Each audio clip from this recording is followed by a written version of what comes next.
Hello guys, welcome you to Kyra classes. Today we will study class 10th biology, chapter 6 life processes. In this video we will cover the whole chapter. So let's start with the first topic. पहले life processes क्या होता है ये जान लेते हैं. तो biology is the study of living things. All living things are called organisms. Both plants and animals are living organisms. Biology का मतलब क्या होता है? बायोलॉजी का मतलब होता है लिविंग थिंग्स की स्टडी करना. All living things are called organisms. जितने भी लिविंग थिंग्स हैं या लिविंग बीइंग्स हैं उनको हम क्या कहते हैं? ऑर्गेनिजम्स. प्लांट्स और एनिमल्स दोनों ही आपके क्या है? Living organisms. But how we decide whether something is living or non-living depends on 7 life processes.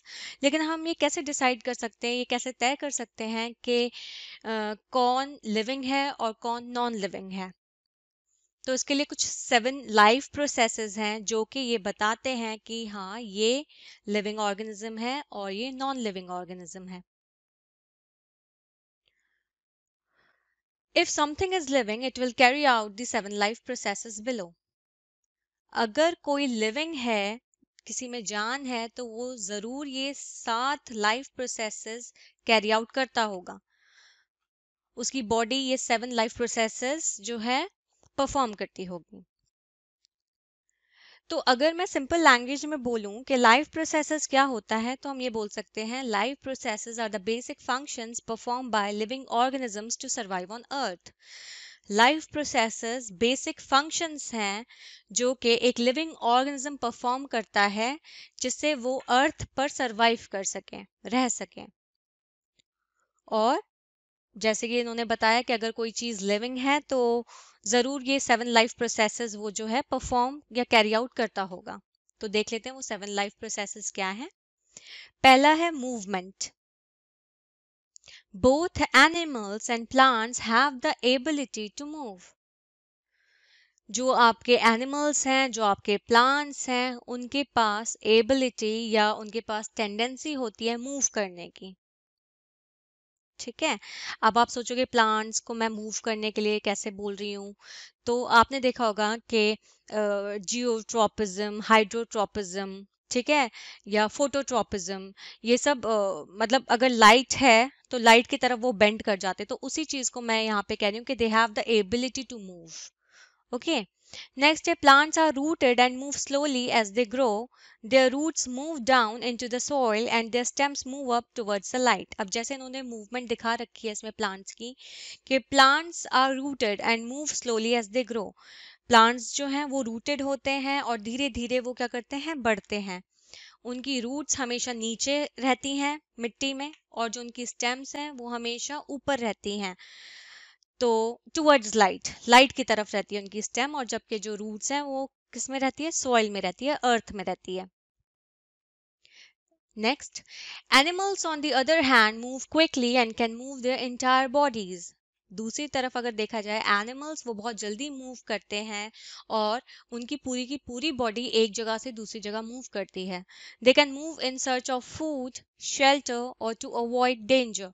वो खाने की तलाश में मूव कर सकते हैं, खाने को ढूंढने में, शेल्टर को ढूंढने में, रहने के लिए कोई जगह देखनी है तो वो मूव करते हैं, या फिर अपने आप को बचाने के लिए, कोई अगर प्रेडेटर है उससे अपने आप को बचाने के लिए, डेंजर से बचाने के लिए, खतरे से बचाने के लिए वो एक जगह से दूसरी जगह मूव करते हैं. सेकेंड लाइफ प्रोसेस है respiration. Respiration is the process of extracting energy out of the food we eat. तो रेस्पिरेशन एक सिंपल प्रोसेस है जिसमें आपका जो फूड जो आप खाते हो उससे आपको एनर्जी मिलती है. तो बेसिकली ये वो प्रोसेस है जिससे आप एनर्जी निकाल रहे हो, एक्सट्रैक्ट कर रहे हो, किससे? जो खाना आपने खाया है. Next, all living things respire because they need energy to grow, to replace worn out parts and to move. जितने भी लिविंग ऑर्गेनिजम्स हैं, थिंग्स हैं, वो रेस्पायर करते हैं. क्यों? क्योंकि उन्हें एनर्जी चाहिए होती है अपने आप को बढ़ाने के लिए. जो उनके अगर कोई टिश्यू या कोई सेल, कोई भी तो अगर वो खराब हो चुका है, अगर इंजर्ड है, तो उसको रिप्लेस करने के लिए और एक जगह से दूसरी जगह मूव करने के लिए। Next, respiration takes place in the mitochondria of the cell. Respiration कहाँ होता है? सेल ऑर्गेनल में होता है। सेल ऑर्गेनल क्या है? वो माइटोकॉन्ड्रिया। तो mitochondria is the source of ATP. ठीक है, और एटीपी क्या होता है आपका? Energy currency of cell. जो एनर्जी, जैसे अगर खाना हम खाते हैं और वो खाना हमें एनर्जी प्रोवाइड कर रहा है, तो वो एनर्जी किस फॉर्म में होती है? वो होती है एटीपी। और एटीपी की फुल फॉर्म क्या है? अडेनोसिन ट्राइफॉस्फेट। और वो जो एटीपी है वो कहाँ प्रोड्यूस होती है? तो वो होती है माइटोकॉन्ड्रिया में। So respiration takes place in the mitochondria of the cell. Respiration कहाँ होता है? सेल के माइटोकॉन्ड्रिया में होता है। थर्ड लाइफ प्रोसेस है sensitivity. All living organisms are sensitive. This means that they have an awareness of changes in their environment. जितने भी living organisms हैं, living beings हैं, वो sensitive होते हैं। इसका ये मतलब होता है कि अगर environment में कुछ अलग चीज हो रही है या कुछ change हो रहा है, तो उन्हें उनके बारे में पता चल जाता है। Sensitivity जिसे कहते हैं। Animals respond quickly to stimuli such as heat, light, sound, touch and chemicals which have taste and smell. Animals बहुत जल्दी respond करते हैं स्टिमुलाई मतलब किसी भी एक्सटर्नल फैक्टर से। अब वो एक्सटर्नल फैक्टर्स क्या क्या हो सकते हैं? हीट से, लाइट, साउंड, टच और केमिकल्स जो कि वो टेस्ट कर सकते हैं और स्मेल कर सकते हैं। On the other hand, plants generally appear less sensitive and their response is slower. दूसरी तरफ देखा गया है कि जो प्लांट्स होते हैं वो कम सेंसिटिव होते हैं as compared to the animals, और उनका जो रिस्पॉन्स होता है वो स्लोअर होता है, धीरे होता है। Next life process is growth. All living organisms grow. जितने भी लिविंग ऑर्गेनिजम्स हैं वो ग्रो करते हैं, बढ़ते हैं। Plants continue growing through out their lives. Plants जो हैं वो अपनी लाइफ स्पैन तक बढ़ते रहते हैं, कॉन्टिन्यूसली उनकी ग्रोथ होती रहती है। Next, animals stop growing once they reach adulthood. Animals जो हैं वो एक सर्टेन एज तक बढ़ते हैं, उसके बाद नहीं बढ़ते हैं, उनका जो ग्रोथ है वो रुक जाता है। तो जब वो एडल्टहुड में आते हैं तब जाके उनकी ग्रोथ रुक जाती है। Even when growth stops, materials within an animal's body are still being replaced from its food. Growth रुकने के बाद भी जो मटेरियल्स हैं एनिमल्स के बॉडी के अंदर वो रिप्लेस होती रहती है उसके खाने से। तो अगला लाइफ प्रोसेस देख लेते हैं, वो है excretion. All living things make waste products. These can be useless or harmful to it and therefore need to be got rid of. जितने भी लिविंग बींग्स हैं सारे के सारे वो वेस्ट प्रोडक्ट्स या एक्सक्रीटा जिसे कह सकते हैं हम, या वेस्ट सब्सटेंसेस बनाते हैं। और वो जो सब्सटेंसेस हैं वो वेस्ट प्रोडक्ट्स, वेस्ट सब्सटेंसेस जो हैं वो यूजलेस होते हैं, कोई काम के नहीं होते हैं और हार्मफुल भी हो सकते हैं बॉडी के लिए, तो इसलिए उन्हें निकालना जरूरी है।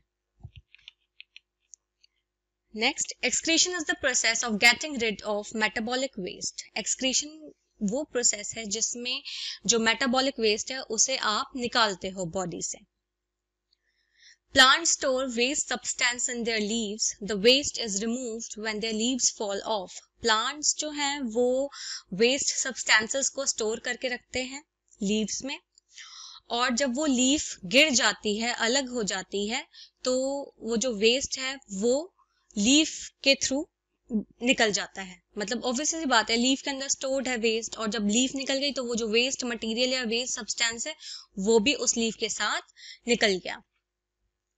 Next, animals breathe out waste carbon dioxide. Other waste substances leave the body in urine and sweat. Animals जो हैं वो इनहेल करते हैं, एक्सहेल करते हैं। इनहेल करते हैं ऑक्सीजन, एक्सहेल करते हैं कार्बन डाइऑक्साइड। तो जो कार्बन डाइऑक्साइड वेस्ट है, एक तो वो ब्रीद आउट या एक्सहेलेशन के थ्रू बाहर निकल रहा है, दूसरे जो वेस्ट सब्सटेंसेस या वेस्ट प्रोडक्ट्स हैं वो बॉडी से कैसे निकलते हैं? वो निकलते हैं यूरिन के फॉर्म में या फिर स्वेट के जरिए। Note: getting rid of feces or undigested food is not excretion but egestion. ठीक है, फीकस का फीकस का बाहर निकलना या अनडाइजेस्टेड फूड का बॉडी से बाहर निकलना एक्सक्रीशन नहीं कहलाता है, बल्कि इसे कहते हैं इजेशन। एक्सक्रीशन तो एक प्रोसेस है। Okay, next life process is reproduction. All living things must produce offspring like themselves in order for their species to survive. जितने भी living things या living organisms हैं वो produce करते हैं offspring, मतलब children या कह सकते हैं babies like themselves, अपने जैसे, in order for their species to survive, जिससे जो उनकी जो species है वो आगे generation to generation चलती रहे।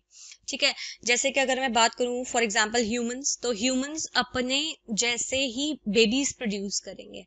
ठीक है, अगर मैं किसी एग्जांपल एनिमल का ले लूं तो सपोज लाइक डॉग, तो डॉग जो है वो पपी देगा, लेकिन वो बिल्कुल रिजेंबल कैसे रखेगा, वो डॉग की शक्ल का होगा, उसी एनिमल की शक्ल का होगा। तो बेसिकली रिप्रोडक्शन का यही मतलब होता है कि लिविंग थिंग्स या लिविंग बीइंग्स रिप्रोड्यूस करती हैं, ठीक है, प्रोड्यूस करती हैं या प्रोड्यूस करती हैं बच्चे, और वो जो बच्चे हैं वो बिल्कुल अपने पेरेंट्स से, मतलब जैसे ह्यूमन है तो ह्यूमन का बच्चा होगा, अगर मंकी है तो मंकी जैसा होगा बेबी, तो उस हिसाब से वो जो होंगे वो एक दूसरे से मिलते जुलते होंगे। और ये क्यों रिप्रोडक्शन होता है, जिससे जो स्पीशीज है, अगर मैं ह्यूमन की बात करूं तो जो होमो सेपियंस है हम, वो आगे कॉन्टिन्यूसली चलते रहे, स्पीशीज जो है वो कॉन्टिन्यूसली चलती रहे from generation to generation.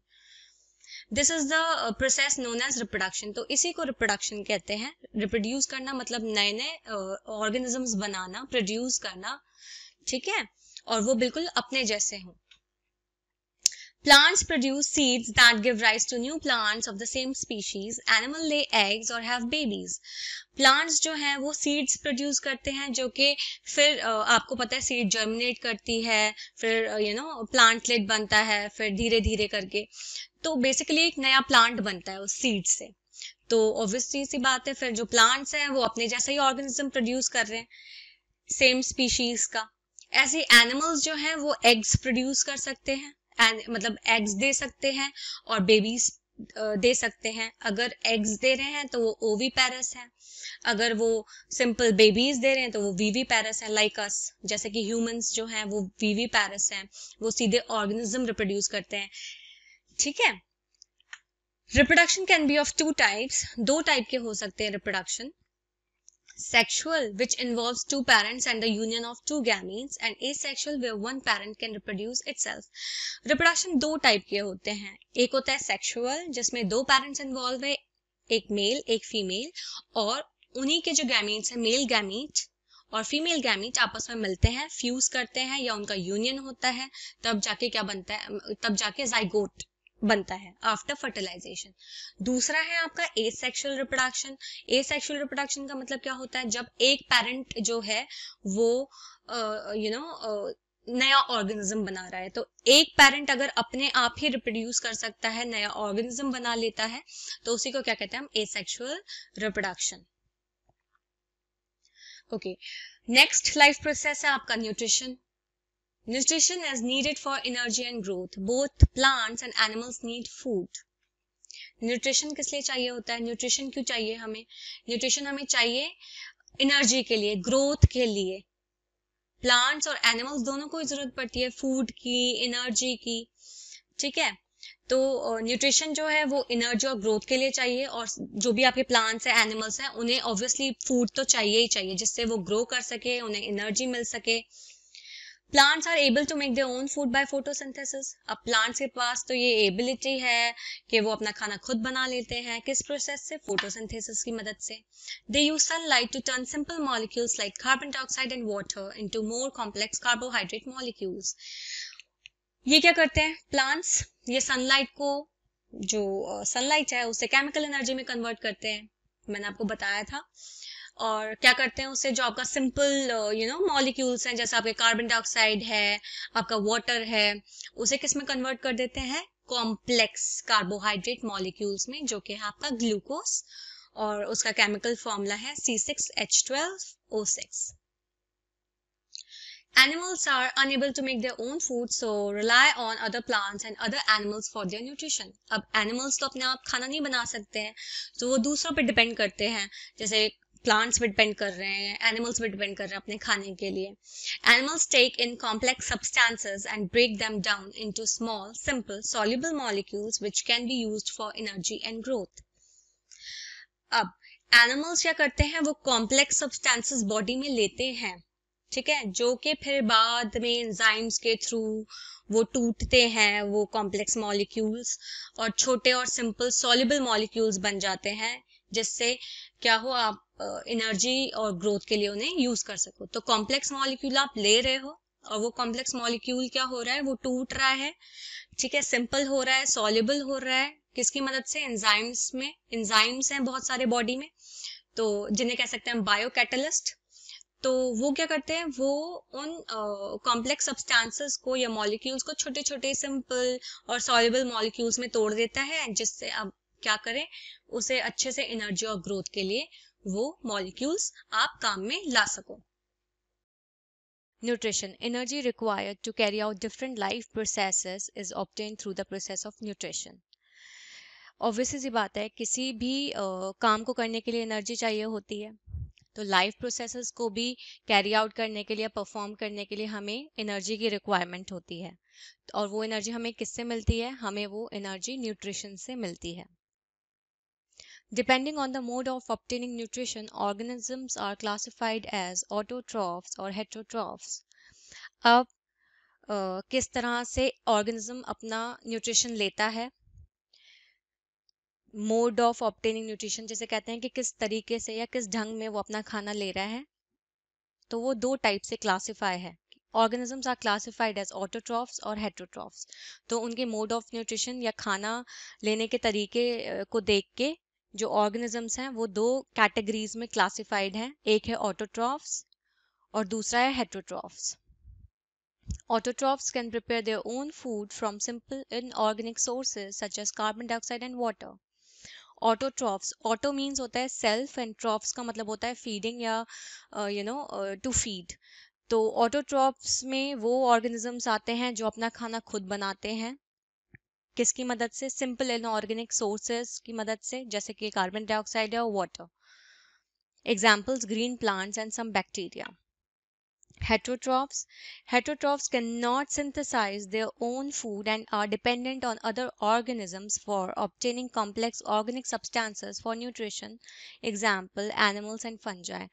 Heterotrophs अगर मैं बात करूँ तो hetero क्या हो जाता है, different, और trophs मतलब to feed या feeding. तो अगर दूसरों पे डिपेंडेंट है अपने खाने के लिए और वो अपना खाना खुद नहीं बना पाते हैं और वो दूसरे ऑर्गेनिजम्स पर डिपेंड करते हैं अपने खाने के लिए, न्यूट्रिशन के लिए, तो हम उसे कहते हैं, उन ऑर्गेनिजम्स को कहते हैं हेटरोट्रॉफिक ऑर्गेनिजम्स. तो वो क्या करते हैं, वो उनको मतलब वो खाना लेते हैं, तो वो खाना कैसा होता है, वो कॉम्प्लेक्स ऑर्गेनिक सब्सटेंसेस होते हैं. एग्जाम्पल इसमें है एनिमल्स एंड फंजाई. अब जरा ऑटोट्रॉफिक न्यूट्रिशन के बारे में डिटेल में पढ़ते हैं कि क्या होता है. A type of nutrition in which organism synthesise the organic material they require from inorganic sources. ये एक उस टाइप का न्यूट्रिशन है जिसमें ऑर्गेनिजम्स जो है वो ऑर्गेनिक मटेरियल्स बनाते हैं. किसकी मदद से, इनऑर्गेनिक सोर्सेज की मदद से. Chief sources of carbon and nitrogen are carbon dioxide and nitrates respectively. जो कार्बन और नाइट्रोजन के जो सोर्सेज हैं, मेन सोर्सेज, वो कार्बन डाइऑक्साइड और नाइट्रेट्स हैं. All green plants are autotrophic and use sunlight as a source of energy for the synthesis of food through photosynthesis. सारे के सारे ग्रीन प्लांट्स जो होते हैं वो ऑटोट्रॉफिक होते हैं, मतलब वो अपना खाना खुद बनाते हैं और वो क्या यूज करते हैं, सनलाइट को यूज करते हैं सोर्स ऑफ एनर्जी के तौर पर, जिससे वो अपना खाना बना सकें फोटोसिंथेसिस की हेल्प से. तो जब फोटोसिंथेसिस होता है, जब वो अपना खाना बनाते हैं, तो बेसिकली एक इक्वेशन होती है फोटोसिंथेसिस की इक्वेशन, जो यहाँ पे दी गई है. जैसे कि आप देख सकते हैं, 6CO2 plus 12H2O gives C6H12O6 plus 6H2O plus 6O2. और मैंने एरो के ऊपर आपको दिखा रखा है सनलाइट और नीचे क्लोरोफिल. तो मतलब सनलाइट भी प्रेजेंट है जब ये रिएक्शन हो रहा है और क्लोरोफिल भी प्रेजेंट है जब ये रिएक्शन हो रहा है। इसका क्या मतलब है, जब कार्बन डाइऑक्साइड और वाटर जो कि सिंपल आपके इनऑर्गेनिक कंपाउंड्स हैं, वो क्या बना रहे हैं, वो बना रहे हैं आपका C6H12O6 जो कि केमिकल फॉर्मूला है ग्लूकोज का 6H2O और 6O2। तो बेसिकली आपका इनऑर्गेनिक सोर्सेज से आपको क्या मिल गया, आपका ऑर्गेनिक कंपाउंड जो कि है आपका C6H12O6 ग्लूकोज।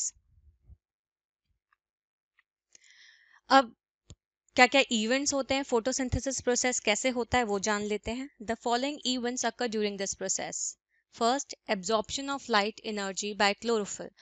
मैंने आपको पिछली स्लाइड्स में भी बता रखा है, पिछले लेक्चर्स में भी बता रखा है कि सबसे पहले फोटोसिंथेसिस में जो फर्स्ट स्टेप है उसका वो ये है कि लाइट एनर्जी को एब्जॉर्ब करना या ट्रैप करना।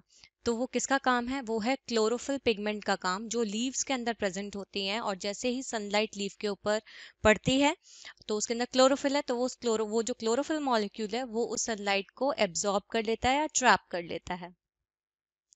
Second, conversion of light energy to chemical energy. अब क्या होगा, लाइट एनर्जी किस में कन्वर्ट हो जाएगी, केमिकल एनर्जी में। केमिकल एनर्जी में इसलिए कन्वर्ट हो रही है क्योंकि फाइनली आपको जो कंपाउंड मिल रहा है वो क्या है, ग्लूकोज है। And splitting of water molecules into hydrogen and oxygen. और साथ साथ लाइट एनर्जी आपकी केमिकल एनर्जी में कन्वर्ट हो गई और वाटर मॉलिक्यूल्स जो होते हैं वो टूट जाते हैं और टूट के हाइड्रोजन जो है वो अलग हो जाता है और ऑक्सीजन अलग हो जाता है। Then reduction of carbon dioxide to carbohydrates. और जो फाइनल स्टेप है वो ये है कि कार्बन डाइऑक्साइड मॉलिक्यूल जो है आपका उसका रिडक्शन होता है, वो रिड्यूस होता है। रिडक्शन ऑक्सीडेशन आपको पता होगा, तो वही रिडक्शन को मैं कह सकती हूँ addition of hydrogen and losing of oxygen. तो कार्बन डाइऑक्साइड जो है उसका रिडक्शन होता है, दैट मीन्स उसमें हाइड्रोजन आयंस हाइड्रोजन जो है वो ऐड होता है और वो कार्बन डाइऑक्साइड क्या बन जाता है, कार्बोहाइड्रेट्स। और जो प्लांट जो कार्बोहाइड्रेट बनाते हैं वो क्या बनाते हैं, सिंपल ग्लूकोज, जिसका केमिकल फॉर्मूला है C6H12O6। These green plants absorbs water from the soil by roots. ये जो ग्रीन प्लांट्स हैं वो पानी एब्जॉर्ब करते हैं रूट से जो मिट्टी में होती हैं। CO2 enters from the atmosphere through stomata. अच्छा, CO2 जो है वो एंटर करती है लीव्स के अंदर। लीव्स के अंदर एक्चुअली क्या होता है, सबसे ऊपर की लेयर होती है वो एपिडर्मिस होती है, राइट। तो वहाँ पे आपको लीफ में स्टोमेटा स्ट्रक्चर दिखेगा। स्टोमेटा क्या होता है basically, stomata kidney shaped guard cells मिलेंगे आपको, वो दो मतलब एक पेयर मिलेगा आपको, ठीक है। तो उसे कहते हैं स्टोमेटा। तो किडनी शेप्ड सेल्स होते हैं, गार्ड सेल्स होते हैं जो कि किस में हेल्प करते हैं, ट्रांसपिरेशन में हेल्प करते हैं प्लांट को। दूसरा गैसेस एक्सचेंज में हेल्प करते हैं। तो CO2 जो एंटर हो रही है एटमॉस्फेयर से आ रही है वो स्टोमेटा के थ्रू एंटर होती है। Sunlight is absorb by chlorophyll and other green parts of the plant. और सनलाइट जो है वो कौन एब्जॉर्ब करता है, क्लोरोफिल मॉलिक्यूल, और जो दूसरे ग्रीन पार्ट्स हैं प्लांट्स के वो सनलाइट को एब्जॉर्ब करते हैं, ठीक है। आगे देखते हैं, अब पढ़ते हैं हेटरोट्रॉफिक न्यूट्रिशन क्या होता है। All heterotrophs depend on autotrophs for their nutrition. जितने भी हेटरोट्रॉफ्स हैं वो ऑटोट्रॉफ्स पे डिपेंड करते हैं अपने न्यूट्रिशन को लेने के लिए, या अपने न्यूट्रिशन के लिए वो दूसरे ऑटोट्रॉफ्स पे डिपेंड करते हैं। The three main types of heterotrophic nutrition are, अब तीन अलग अलग इंपॉर्टेंट टाइप्स हैं हेटरोट्रॉफिक न्यूट्रिशन के, वो क्या है ये देख लेते हैं। फर्स्ट है होलोजोइक न्यूट्रिशन। होलोजोइक न्यूट्रिशन क्या होता है, complex food is taken into a specialist digestive system and broken down into small pieces to be absorbed. Example amoeba, humans. Okay, holozoic nutrition क्या होता है, उसमें क्या होता है जब आप सॉलिड सब्सटेंस को लेते हो या अगर आप कोई सॉलिड चीज को खा रहे हो तो उसे हम होलोजोइक न्यूट्रिशन कहते हैं। तो वो सॉलिड मटेरियल है, सॉलिड फूड आपका क्या होता है, कॉम्प्लेक्स होता है। तो कॉम्प्लेक्स होता है इसलिए एक स्पेशल डाइजेस्टिव सिस्टम होता है हमारे अंदर जो कि उस कॉम्प्लेक्स फूड को या कॉम्प्लेक्स कंपाउंड्स को छोटे छोटे पीसेस में तोड़ देता है और फिर वो आराम से वो छोटे छोटे पीसेस जो है वो इजीली एब्जॉर्ब हमारी बॉडी कर लेती है। इसके एग्जाम्पल हैं आपके अमीबा और ह्यूमंस। सेकंड है saprophytic nutrition. Organisms feed on dead organic remains of other organisms। तो अब सैप्रोफिटिक न्यूट्रिशन क्या होता है? वो ऑर्गेनिजम्स जो कि डेड डिकेइंग ऑर्गेनिक मैटर से अपना खाना लेते हैं, उन्हें कहते हैं हम saprophytic nutrition. Example fungi like bread moulds, east and mushrooms. जैसा आपने देखा होगा फंगस लग जाती है ब्रेड पे ग्रीन कलर की, है ना। मशरूम्स देखे होंगे, तो ईस्ट देखा होगा। तो बेसिकली ये क्या है, सैप्रोफिटिक न्यूट्रिशन के एग्जाम्पल्स हैं, क्योंकि ये अपना खाना किससे लेते हैं? ये लेते हैं डेड डिकेइंग ऑर्गेनिक मैटर से। थर्ड है पैरासिटिक न्यूट्रिशन। अब पैरासिटिक न्यूट्रिशन क्या होता है? Organisms obtain food from other living organisms, the host, with the host receiving no benefit from the parasite. Example, Cuscuta, ticks, lice, leeches and tapeworms. Parasitic nutrition क्या होता है? Parasitic nutrition में organisms एक host ढूंढते हैं, एक body ढूंढते हैं जिसमें वो आराम से रह सकें और अपना न्यूट्रिशन उनसे ले सकें। ठीक है, अब जिसमें वो रहेंगे, जिस बॉडी को ढूंढते हैं अपने लिए, अपने को रखने के लिए, रहने के लिए, उसे कहते हैं होस्ट। और होस्ट को वो वापसी में कुछ नहीं देते हैं, कोई बेनिफिट नहीं होता है होस्ट को उन पैरासाइट से, लेकिन वो पैरासाइट उस होस्ट से अपना न्यूट्रिशन, अपना खाना लेते रहते हैं। Example cuscuta, ticks, lice, leeches और टेपवर्म्स। अब देख लेते हैं कि how do organisms obtain their nutrition. किस तरह से ऑर्गेनिजम्स अपना न्यूट्रिशन लेते हैं। तो मैंने इस स्लाइड में आपको बताने की कोशिश की कि किस तरह से अमीबा अपना न्यूट्रिशन लेता है। तो आप देख सकते हो कि सेंटर में अमीबा के न्यूक्लियस है और साइड में एक छोटा सा ब्लू कलर का फूड पार्टिकल है। तो जैसे ही उसे पता चलता है कि हाँ फूड पार्टिकल है, तो वो क्या करता है, अपनी सेल मेम्ब्रेन को इंक्रीज कर लेता है या एक्सपेंड कर लेता है। एक्सपेंड करके, जैसे आप उसमें देख सकते हो सेकंड स्टेप में, उसने फिंगर लाइक प्रोजेक्शंस बनाए हैं। उन फिंगर लाइक प्रोजेक्शन से वो क्या करता है, उस फूड मॉलिक्यूल को या फूड को वो सराउंड कर लेता है, घेर लेता है। और जो ये फिंगर लाइक प्रोजेक्शंस बनाए हैं इसने अपनी सेल मेम्ब्रेन को एक्सटेंड करके, उन्हीं को कहते हैं हम सूडोपोडिया। अब जैसे ही थर्ड में आप देख सकते हो, अब आप फूड पार्टिकल देख रहे हो कि वो अंदर जा चुका है और जो मेम्ब्रेन है, जो सूडोपोडिया है, वो फ्यूज कर गई है। तो अब थर्ड स्टेप में क्या होता है, जैसे उसने सराउंड किया, मतलब उसने फूड पार्टिकल को घेरा, फिर क्या करता है, वो अपने सूडोपोडिया को फ्यूज कर लेता है, अपनी मेम्ब्रेन को फ्यूज कर देता है, जिससे एक फूड वैक्यूल बन जाए और वो खाना उस फूड वैक्यूल में चला जाए। फिर क्या होता है इसका, जो भी अनडाइजेस्टेड फूड होता है वो सेल बॉडी या सेल सरफेस से बाहर निकल जाता है, जिसे कहते हैं हम एजेशन। In single celled organisms, the food may be taken in by the entire surface। जो single celled organisms होते हैं, जो एक सेल से मिलके बने होते हैं, उनमें खाना पूरी की पूरी सरफेस लेती है, मतलब पूरी की पूरी सरफेस जो है वो इन्वॉल्व होती है खाना लेने में। Example, amoeba takes in food using temporary finger-like extensions of the cell surface which fuse over the food particle forming a food vacuole। जैसे एग्जाम्पल के तौर पे, जैसे अमीबा है, अमीबा ने फूड कैसे लिया, उसने क्या किया, फिंगर लाइक प्रोजेक्शंस बनाए, मेम्ब्रेन को एक्सटेंड या एक्सपेंड करके उसने क्या किया, फिंगर लाइक एक्सटेंशंस बनाए। उन पर ये टेम्पररी हैं, मतलब परमानेंट नहीं होता, ये स्ट्रक्चर टेम्पररी होता है। जब उसे न्यूट्रिशन लेना होता है तभी वो क्या करता है, अपना सूडोपोडिया स्ट्रक्चर बनाता है, और जब जरूरत नहीं होती तो फिर वो उसको सूडोपोडिया नहीं बनाता है।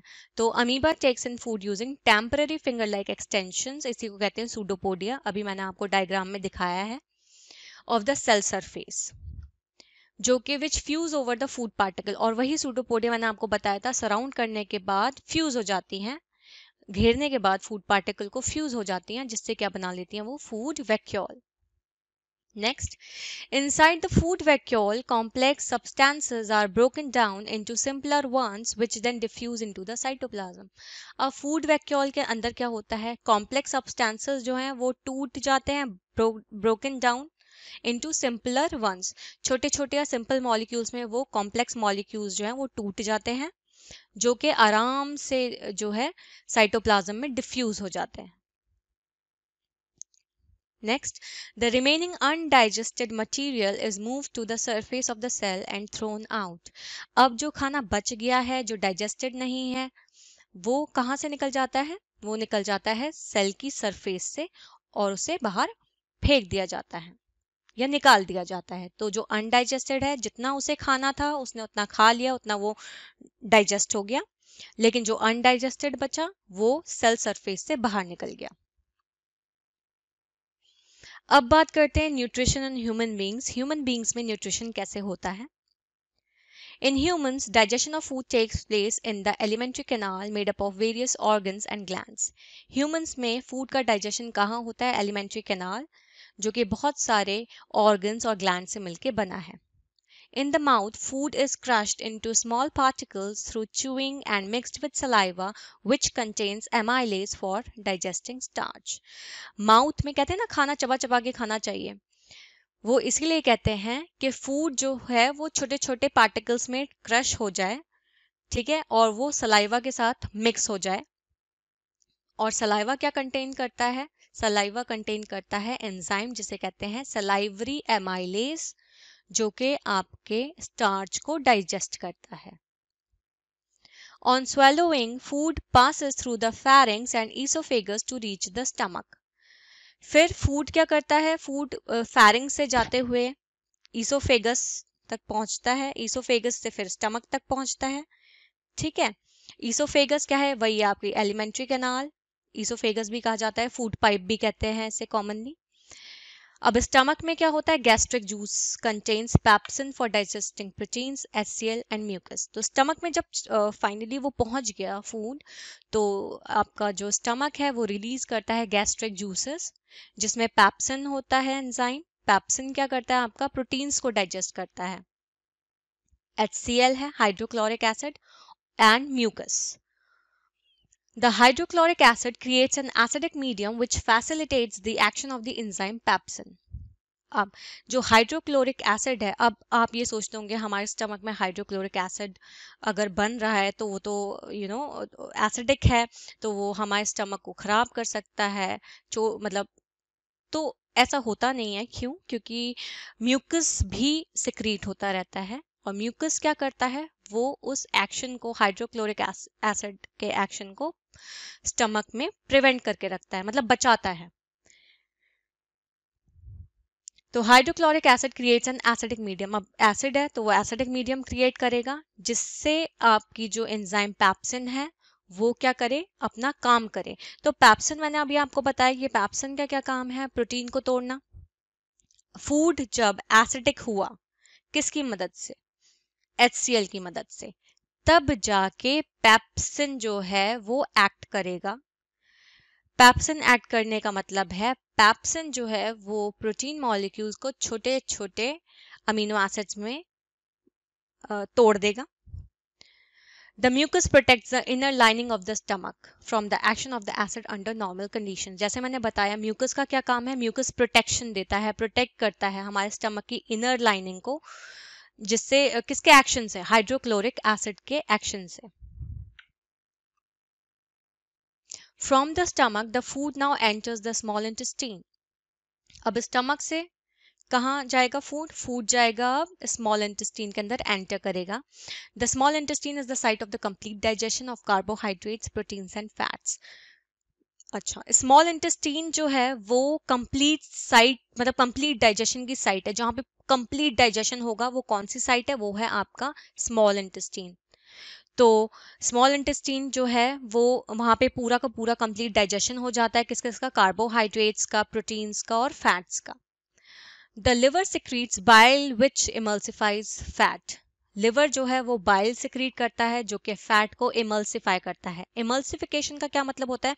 बड़े बड़े फैट मॉलिक्यूल्स को छोटे छोटे फैट मॉलिक्यूल्स में तोड़ना।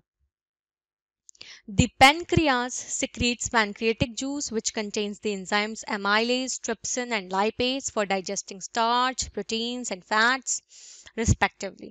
अब जो pancreas है वो क्या secrete करता है, वो pancreatic juice secrete करता है जिसमें जो है enzymes होते हैं, जैसे amylase है आपका, trypsin है, lipase है, और ये सब एंजाइम्स क्या करते हैं, ये हेल्प करते हैं स्टार्च को डाइजेस्ट करने में, प्रोटीन्स को डाइजेस्ट करने में, फैट्स को डाइजेस्ट करने में। In the small intestine, carbohydrates, proteins and fats are completely digested into glucose, amino acids, fatty acids and glycerol. Small intestine में जो कार्बोहाइड्रेट्स, प्रोटीन्स और फैट्स हैं वो ब्रेकडाउन हो जाता है उनका मतलब वो टूट जाते हैं, तो वो टूट के क्या बन जाते हैं, सिंपल कंपाउंड्स बन जाते हैं। जैसे कि कार्बोहाइड्रेट क्या बन गया, ग्लूकोज, प्रोटीन टूटा क्या बना, अमीनो एसिड, और फैट्स के बड़े बड़े मॉलिक्यूल्स टूटे तो उन्होंने क्या बनाया, फैट्स ने fatty acids and glycerol. The villi of the small intestine, अब स्मॉल इंटेस्टीन का विलाई किसे कहते हैं, विलाई क्या होते हैं, वही छोटे छोटे फिंगर लाइक प्रोजेक्शंस होते हैं जो स्मॉल इंटेस्टीन में प्रेजेंट होते हैं, और वो ये विलाई का क्या काम है, तो the villi of the small intestine absorb the digested food and supply it to every cell of the body. तो जो ये विलाय हैं ये सरफेस एरिया को बढ़ा देते हैं। सरफेस एरिया बढ़ने की वजह से क्या होता है, आपका फूड जो है वो ज़्यादा से ज़्यादा एब्जॉर्ब हो जाता है और हर सेल में, बॉडी के हर सेल को वो फूड पहुंच जाता है, digested food. The unabsorb food, अब सारा का सारा फूड तो एब्जॉर्ब नहीं होगा, जितनी बॉडी को जरूरत है उतना ही फूड एब्जॉर्ब होगा, तो कुछ अनएब्जॉर्ब फूड भी बचा होगा, तो the unabsorb food is sent into the large intestine where more villi absorb water from this material. अब जो अनएब्जॉर्ब फूड है, जो एब्जॉर्ब नहीं हुआ है, वो अब स्मॉल इंटेस्टाइन से कहाँ जाएगा, लार्ज इंटेस्टाइन में, जहाँ पे और भी कई सारी विलाएं हैं, फिंगर लाइक प्रोजेक्शन स्ट्रक्चर्स हैं, जो कि क्या एब्जॉर्ब करेंगी, इस अनएब्जॉर्ब फूड से जितना भी पानी है उसको एब्जॉर्ब कर लेंगी, और जो बचा कुचा मटेरियल है, the rest of the material is remove from the body through the anus, और जो बचा कुचा मटेरियल है वो बॉडी से कैसे निकलेगा, with the help of anus. अब यहाँ पे आप डायग्राम देख सकते हो ह्यूमन डाइजेस्टिव सिस्टम की। माउथ आपको दिख रहा होगा, सलाइवरी ग्लैंड्स दिख रहा है ऊपर, ठीक है, यही सलाइवरी ग्लैंड्स क्या करते हैं, सिक्रीट करते हैं एंजाइम सलाइवरी एमाइलेज, जो स्टार्च को किसमें तोड़ देता है, कार्बोहाइड्रेट में, ठीक है। फिर आपको ईसोफेगस दिखा, ईसोफेगस यही फूड पाइप है, ठीक है। फिर आपको लिवर दिख रहा है, स्टमक दिख रहा है, ईसोफेगस से खाना कहाँ जा रहा है, स्टमक में। स्टमक में pepsin breaks down proteins into fragments called peptides, okay मतलब पैप्सिन तोड़ रही है प्रोटीन को छोटे छोटे अमीनो एसिड्स या पेप्टाइड्स में, ठीक है। फिर लिवर का क्या काम है, the liver regulates distribution of amino acids to the rest of the body, ठीक है। फिर आपको स्टमक के नीचे पेनक्रियास दिख रहा है, पेनक्रियास का क्या काम है, protein digesting enzymes are secreted from the pancreas into the small intestine, ठीक है। फिर आपको स्मॉल इंटेस्टाइन दिख रही है, बहुत हाईली कॉइल्ड है, ठीक है। तो स्मॉल इंटेस्टाइन क्या करती है, amino acids are absorb from the small intestine into the blood stream, okay. फिर आपको अच्छा, स्मॉल इंटेस्टाइन बहुत कॉइल्ड है, बहुत काफी लंबी है, और उसके साइड उसे सराउंड किसने कर रखा है, उसे कर रखा है लार्ज इंटेस्टाइन ने, जो कि क्या करता है, वाटर एब्जॉर्ब करता है, ठीक है। इसके बाद आप देख सकते हो, in the small intestine a variety of enzymes break large peptides into smaller peptides and then into individual amino acids.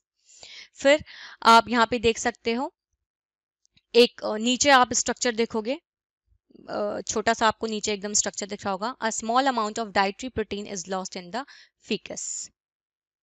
तो ये ह्यूमन एलिमेंट्री कैनाल कह सकते हैं या ह्यूमन डाइजेस्टिव सिस्टम कह सकते हैं इस स्ट्रक्चर को, ठीक है। तो एक और बात बता दूं, लिवर जो है वो लार्जेस्ट ग्लैंड है हमारी बॉडी का, और उसका एवरेज वेट होता है 1.5 या 1.6 kg, ओके। अब थोड़ा देख लेते हैं कौन से ऑर्गन में कौन सा ग्लैंड है और वो कौन सा एंजाइम या जूस सिक्रीट करता है, और उन एंजाइम जूस का क्या फंक्शन होता है। तो पहला है माउथ। माउथ में क्या है, आपके सलाइवरी ग्लैंड्स प्रेजेंट हैं। सलाइवरी ग्लैंड्स क्या करते हैं, सलाइवरी एमाइलेज जो है एंजाइम वो सिक्रीट करते हैं, और सलाइवरी एमाइलेज का फंक्शन होता है convert starch into sugar, starch को शुगर में कन्वर्ट करना। सेकंड है स्टमक। स्टमक में कौन से ग्लैंड्स होते हैं? Gastric glands. गैस्ट्रिक ग्लैंड्स कौन कौन से एंजाइम, कौन कौन से जूसेस हैं इसमें? तो हाइड्रोक्लोरिक एसिड जूस है, पेप्सिन एंजाइम है और म्यूकस है। तो हाइड्रोक्लोरिक एसिड क्या करता है? ये फूड को एसिडिक बनाता है, जिससे पेप्सिन जो है वो अपना काम कर सके, प्रोटीन को छोटे छोटे पेप्टाइड्स या अमीनो एसिड्स में तोड़ सके। ठीक है, तो पेप्सिन का क्या काम होता है? डाइजेस्ट प्रोटीन, प्रोटीन को डाइजेस्ट करना। म्यूकस क्या करता है? जो स्टमक की इनर लाइनिंग है उसको प्रोटेक्ट करता है from the corrosive action of hydrochloric acid. Okay, liver देखते हैं, लिवर का क्या काम है? तो आप देख सकते हो कि लिवर जो है वो बाइल जूस और बाइल सॉल्ट को सिक्रीट करता है। अच्छा, अब बाइल जूस और बाइल सॉल्ट का क्या काम है ये देख लेते हैं। तो बाइल जूस जो होता है वो मीडियम को, अभी तो स्टमक में था तो एल्कलाइन था, अब लिवर जो है वो अपना काम कर रहा है, वो बाइल जूस और बाइल सॉल्ट सिक्रीट कर रहा है, तो इसकी वजह से अब जो एसिडिक मीडियम है फूड का वो चेंज होकर अब क्या बन जाएगा? Alkaline medium. तो अब क्या हो गया? आपका जो फूड है वो एल्कलाइन मीडियम का हो गया, जिससे आप पैनक्रिएटिक एंजाइम्स काम कर सकें। जैसे मैंने आपको पहले बताया, HCl ने फूड को एसिडिक किया जिससे पेप्सिन अपना काम कर सके। ऐसे बाइल जूस ने क्या किया? मीडियम एल्कलाइन बनाया फूड का, जिससे ट्रिप्सिन पैनक्रिएटिक एंजाइम उस पर काम कर सके। Okay, breaks down large fat molecules into smaller globules, जिसे कहते हैं इमल्सिफिकेशन। ये क्या करता है आपका? ये बड़े बड़े फैट मॉलिक्यूल्स को छोटे छोटे ग्लोब्यूल, छोटे छोटे फैट मॉलिक्यूल्स में तोड़ देता है, जिसे कहते हैं, इस प्रोसेस को क्या कहते हैं? इमल्सिफिकेशन। तो बड़े बड़े फैट मॉलिक्यूल्स को छोटे छोटे ग्लोब्यूल्स में तोड़ना या मॉलिक्यूल्स में तोड़ना, इस प्रोसेस को कहते हैं इमल्सिफिकेशन, जिससे अब आराम से वो छोटे छोटे मॉलिक्यूल्स पे एंजाइम्स अपना काम कर सकें। पैनक्रियाज देख लेते हैं। पैनक्रियाज सिक्रीट क्या करता है? पैनक्रिएटिक जूस करता है, पैनक्रिएटिक एमाइलेज एंजाइम करता है, ट्रिप्सिन करता है और लाइपेज करता है। अब इनके क्या क्या फंक्शंस हैं ये देख लेते हैं। पैनक्रिएटिक एमाइलेज का क्या काम होता है? कार्बोहाइड्रेट को कन्वर्ट करना ग्लूकोज में, मतलब कॉम्प्लेक्स मॉलिक्यूल को सिंपल मॉलिक्यूल में कन्वर्ट करना। तो कार्बोहाइड्रेट जहाँ पे कॉम्प्लेक्स है, आपका ग्लूकोज वहीं सिंपल है। ट्रिप्सिन का क्या काम है? मैंने अभी आपको बताया था, it converts protein to amino acid. जैसे पेप्सिन का काम था ना कि प्रोटीन को तोड़ के पेप्टाइड्स या अमीनो एसिड्स में बदलना, ऐसे ही ट्रिप्सिन का क्या काम है? प्रोटीन्स को तोड़ के अमीनो एसिड में बदलना। और ट्रिप्सिन कब अपना काम करेगा? जब फूड एल्कलाइन होगा। और फूड एल्कलाइन कब होगा? जब लिवर बाइल जूस सिक्रीट करेगा। अच्छा, लाइपेज का क्या काम है? Lipase is also an enzyme. Lipase क्या करता है? वो फैट्स को तोड़ता है, किसमें? फैटी एसिड्स और ग्लिसरॉल में। Respiration. During respiration, the digested food materials are broken down to release energy in the form of ATP. तो respiration क्या होता है, किसे कहते हैं? तो respiration उस प्रोसेस को कहते हैं जिसमें आपका फूड जो है वो टूटता है, और टूटने के बाद वो एनर्जी रिलीज करता है, किसके फॉर्म में? ATP के फॉर्म में। तो सिंपल सी बात, अगर मैं ह्यूमंस की बात करूं तो ह्यूमंस जो हैं ग्लूकोज लेते हैं बेसिकली। तो क्या होता है? वो ग्लूकोज जो है वो ऑक्सीडाइज होता है, और ऑक्सीडाइज होने के बाद जो वो ग्लूकोज है वो एनर्जी रिलीज करता है, और वो किस फॉर्म में होती है एनर्जी? वो होती है एटीपी के फॉर्म में। Depending on the requirement of oxygen, respiration may be of two types. अब ऑक्सीजन का रिक्वायरमेंट है या नहीं है, तो रेस्पिरेशन इस पे डिपेंड करके दो टाइप्स में डिवाइडेड है। पहला है aerobic respiration. It occurs in the presence of air, oxygen.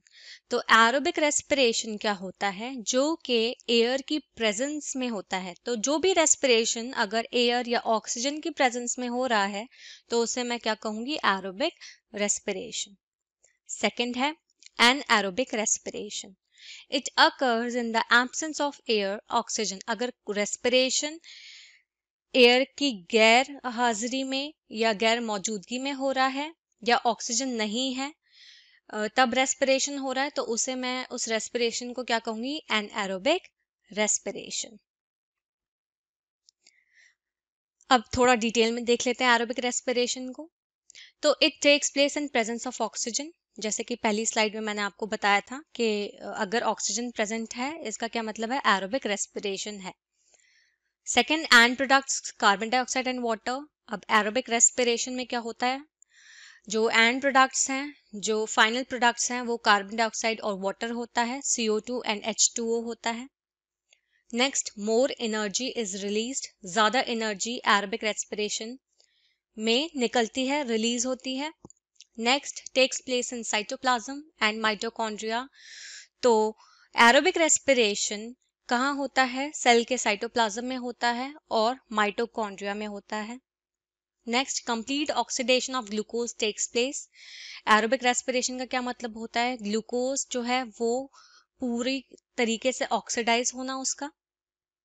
Next, it occurs in most organisms. ज्यादातर ऑर्गेनिजम्स में एरोबिक रेस्पिरेशन होता है।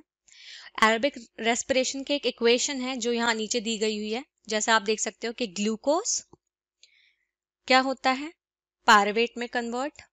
पायरुवेट जो है वो फाइनल प्रोडक्ट्स दे रही है आपके CO2, H2O और एनर्जी। जैसे इसके अंदर सेकंड पॉइंट में लिखा हुआ है कि इसके एंड प्रोडक्ट्स हैं कार्बन डाइऑक्साइड एंड वाटर, ऐसे ही जो ग्लूकोज है, glucose then converts into pyruvate and finally this pyruvate molecule किस में कन्वर्ट हो जाता है? कार्बन डाइऑक्साइड, वाटर और एनर्जी में। अब हम एनाएरोबिक रेस्पिरेशन के बारे में जान लेते हैं। तो it takes place in absence of oxygen, जैसे कि मैंने आपको पिछली स्लाइड में भी बताया था कि एनाएरोबिक रेस्पिरेशन कब होता है? जब ऑक्सीजन प्रेजेंट नहीं है। जब एयर प्रेजेंट नहीं है तब क्या होता है? एनाएरोबिक रेस्पिरेशन। इसके एंड प्रोडक्ट्स क्या हैं? Ethanol and carbon dioxide. Third, less energy is released. तो एरोबिक रेस्पिरेशन में देखा जाए तो ज्यादा एनर्जी रिलीज हो रही थी और एनाएरोबिक रेस्पिरेशन में देखा जाए तो एनर्जी जो है कम रिलीज होती है। It takes place only in cytoplasm, ये सिर्फ साइटोप्लाज्म में होता है सेल के। Next, incomplete oxidation of glucose takes place. जो मैंने आपको बताया था रेस्पिरेशन क्या होता है? Oxidation of glucose molecule. अगर वो ग्लूकोज मॉलिक्यूल पूरी तरीके से ऑक्सीडाइज हो रहा है, मतलब कंप्लीटली ऑक्सीडाइज हो रहा है, तो है वो एरोबिक रेस्पिरेशन।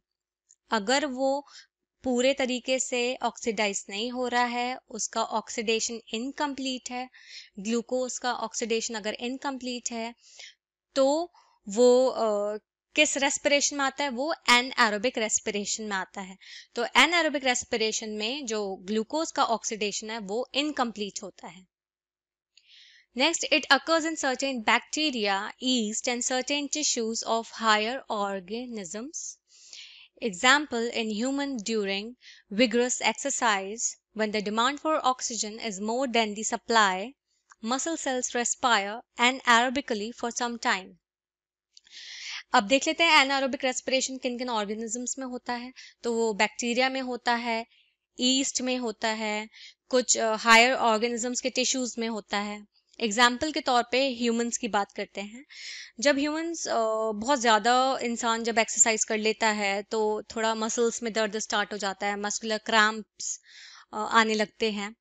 वो क्यों आते हैं? वो इसलिए आते हैं क्योंकि जो टिश्यू सेल है वो ज़्यादा ऑक्सीजन की डिमांड करता है, लेकिन जो उसको ऑक्सीजन मिल रही है वो जो है वो इतनी नहीं मिल रही जितनी उसकी उसकी डिमांड है। तो बेसिकली वो उसकी डिमांड को फुलफिल नहीं कर पाता। तो जो ऑक्सीजन बॉडी को चाहिए, सेल या टिश्यू को चाहिए, तो उतनी ऑक्सीजन जो है वो पहुंच नहीं पा रही। इसकी वजह से मसल सेल्स जो हैं वो एनाएरोबिक रेस्पिरेशन भी कुछ टाइम के लिए करते हैं। अब एनाएरोबिक रेस्पिरेशन की इक्वेशन देख लेते हैं। तो एग्जाम्पल के तौर पे ईस्ट लिया हुआ है यहाँ पे। तो क्या होता है? ग्लूकोज, वही जो आपका फूड मॉलिक्यूल है, वो कन्वर्ट हुआ पायरुवेट में। पायरुवेट फर्दर कन्वर्ट हो रहा है इथेनॉल में, C2H5OH में, ठीक है, CO2 में, और एनर्जी दे रहा है। मसल सेल्स जब ऑक्सीजन कम है, लैक ऑफ ऑक्सीजन है, तो ग्लूकोज जो है वो पायरुवेट में चेंज हुआ, पायरुवेट जो है वो लैक्टिक एसिड में चेंज हो रहा है और एनर्जी बना रहा है। तो जब मस्कुलर क्रैम्प्स हो रहे हैं, जब मसल सेल्स की मैं बात करूं, तो ये वाला इक्वेशन जो है वो परफॉर्म होती है, मतलब ग्लूकोज ग्लूकोज जो है वो पायरुवेट में चेंज होता है, और पायरुवेट क्या बनाता है, लैक्टिक एसिड और energy. Some common features of respiratory organs देखते हैं। First, large surface area. ठीक है, रेस्पिरेटरी ऑर्गन के कुछ कॉमन कैरेक्टरिस्टिक्स या फीचर्स हैं। पहला है लार्ज सरफेस एरिया। इनका सरफेस एरिया बहुत बड़ा होता है, और वो क्यों होता है, for greater rate of diffusion of respiratory gases. Respiratory gases की बात करूं तो वही CO2 और ऑक्सीजन है, आपका कार्बन डाइऑक्साइड और ऑक्सीजन है। तो सरफेस एरिया ज्यादा होने का मतलब है ज्यादा रेट से डिफ्यूजन हो रेस्पिरेटरी गैसेस का। Second, thin permeable walls. जो परमिएबल वॉल्स होती हैं वो पतली होती हैं, to ensure easy diffusion and exchange of gases. उस थिन परमिएबल वॉल्स की वजह से डिफ्यूजन आसानी से होता है और एक्सचेंज ऑफ गैसेस आसानी से हो पाती है। Third, extensive blood supply. Blood supply बहुत ज्यादा एक्सटेंसिव होता है। Respiratory organs are richly supplied with blood vessels for quick transport of gases. Respiratory organs जो है वो ब्लड वेसल्स के साथ बहुत ज्यादा, रेस्पिरेटरी ऑर्गन्स में ब्लड वेसल्स बहुत ज्यादा सप्लाइड होती हैं, जिससे ट्रांसपोर्ट जो है गैसेस का वो जल्दी से जल्दी हो सके। अब हम गैसियस एक्सचेंज इन एनिमल्स देख लेते हैं कि किस तरह से एनिमल्स में गैसेस जो है वो एक्सचेंज होती हैं, और गैसेस में CO2 और O2 ही हैं। तो पहला है टेरेस्ट्रियल एनिमल्स। वो एनिमल्स जो अर्थ पे रहते हैं, terrestrial animals take oxygen from the atmosphere. Terrestrial animals oxygen किससे लेते हैं, अपने एटमॉस्फेयर से। दूसरे हैं एक्वेटिक एनिमल्स जो वाटर में रहते हैं। They take oxygen dissolved in water. जो वाटर में डिजोल्व ऑक्सीजन है, जैसे आपको पता है कि H2O है वाटर का केमिकल फॉर्मूला, इसमें हाइड्रोजन भी है ऑक्सीजन भी है, लेकिन ऑक्सीजन डिजोल्व फॉर्म में है, तो वो जो डिजोल्व्ड ऑक्सीजन है उसको लेते हैं वाटर से। Oxygen content is low in water, therefore they breathe faster. Oxygen का जो कंटेंट है वो वाटर में कम होता है, जिसकी वजह से उन्हें जल्दी जल्दी ब्रीथ करना पड़ता है। नेक्स्ट, अब हम देख लेते हैं gaseous exchange in plants. Plants में किस तरह से गैसेस एक्सचेंज होती हैं। तो जिस प्रोसेस से गैसेस एक्सचेंज होती हैं प्लांट्स में उसे कहते हैं diffusion. Direction of diffusion depends on environmental conditions and requirement of the plant. अब जो डिफ्यूजन प्रोसेस है, डिफ्यूजन का क्या मतलब होता है, डिफ्यूजन का क्या ये मतलब होता है कि गैसेस जो हैं वो किस तरह से उनका मूवमेंट होता है from higher concentration to the lower concentration. तो डिफ्यूजन का मतलब होता है movement of gases from the higher concentration to the lower concentration. अब इसका जो डायरेक्शन है डिफ्यूजन का वो दो फैक्टर्स पे डिपेंड करता है। तो पहला है एनवायरमेंटल कंडीशंस, एनवायरमेंट की कंडीशंस कैसी हैं, और दूसरा प्लांट को क्या रिक्वायरमेंट है, प्लांट की क्या रिक्वायरमेंट है। Now next, day time. Day time में क्या होता है, दिन में क्या होता है, carbon dioxide given out during respiration is used for photosynthesis. जो कार्बन डाइऑक्साइड प्लांट्स दिन में देते हैं रेस्पिरेशन के थ्रू, उसे वो यूज करते हैं फोटोसिंथेसिस के लिए। Therefore only oxygen is released which is a major activity during the day. इस वजह से सिर्फ ऑक्सीजन रिलीज होती है, जो कि दिन में जो मतलब it is a major activity during the day. तो ऑक्सीजन का रिलीज करना एक मेजर एक्टिविटी है during the day. Next, night time में, रात में क्या होता है, only respiration takes place. Night time में फोटोसिंथेसिस तो नहीं होता है, सिर्फ रेस्पिरेशन होता है। Therefore only carbon dioxide is released. सिर्फ कार्बन डाइऑक्साइड रिलीज करते हैं, जो कि मेजर एक्टिविटी है ड्यूरिंग द नाइट। अब ह्यूमन रेस्पिरेटरी सिस्टम के बारे में पढ़ लेते हैं। अब ह्यूमन रेस्पिरेटरी सिस्टम कैसे डिवाइडेड है, इसका स्ट्रक्चर ह्यूमन रेस्पिरेटरी सिस्टम का वो देख लेते हैं। तो पहला है external nostrils, then nasal cavity, उसके बाद ट्रेकिया, ट्रेकिया के बाद ब्रोंकाई, ब्रोंकाई के बाद ब्रोंक्यूल्स एंड फाइनली एल्वियोलाई, जहां पे एक्सचेंज ऑफ गैसेस होगा, मतलब CO2 और ऑक्सीजन का एक्सचेंज होगा। और वो किस स्ट्रक्चर में होता है, तो वो एल्वियोलाई में होता है। Second, rings of cartilage present in the throat ensure that the trachea air passage does not collapse when there is less air in it. Throat के अंदर आपको रिंग्स ऑफ कार्टिलेज मिलती हैं, जिससे जो ट्रेकिया है, और ट्रेकिया क्या है, आपका ट्यूब लाइक स्ट्रक्चर, ओके, तो वो एयर पैसेज की तरह काम करता है, एयर को रास्ता देने के लिए काम करता है, इट इज एयर पैसेज, तो वो कलैप्स ना कर सके जब हवा या एयर कम हो। तो बेसिकली थ्रोट में जो है वो रिंग्स ऑफ कार्टिलेज प्रेजेंट है, जिससे जो ट्रेकिया है वो कलैप्स ना कर पाए अगर हवा या एयर कम भी है उसमें। नेक्स्ट है lungs, present in the thoracic cavity. Lungs कहाँ प्रेजेंट होता है, थोरैसिक कैविटी में प्रेजेंट होता है। They are spongy elastic bags consisting of bronchi, bronchioles and alveoli. तो लंग्स में आपको क्या क्या मिलेगा, ब्रोंकाई मिलेगा, ब्रोंक्यूल्स मिलेगा और एल्वियोलाई मिलेगा। अब आप स्ट्रक्चर देख सकते हो यहाँ पे ह्यूमन रेस्पिरेटरी सिस्टम का। तो जैसे नोज है, नोज में नेसल कैविटी देख रहे हो आप, नेसल कॉन्के, नेसल वेस्टिब्यूल, तो इतना डिटेल में नहीं जाना है, बस यहाँ देखिए नोज देख लीजिए आप, फेरिंग्स देख लीजिए, लैरिंग्स है, ओके। देन ट्रेकिया देखिए, ये ट्रेकिया जो है ये ट्यूब लाइक स्ट्रक्चर दिख रहा है आपको नेक मतलब थ्रोट में, ओके। और ये ट्रेकिया के अंदर क्या होते हैं, रिंग्स ऑफ कार्टिलेज होते हैं। ये रिंग्स ऑफ कार्टिलेज क्या करते हैं, ये कलैप्स नहीं होने देते हैं ट्रेकिया को। फिर ये ट्रेकिया डिवाइडेड है, ये लंग्स में आपको दिख रहा होगा ब्रोंकाई, ठीक है, ये दो ट्यूब्स में डिवाइडेड है ये ट्रेकिया, ये दो ट्यूब्स क्या बना रही हैं, आपके ब्रोंकाई।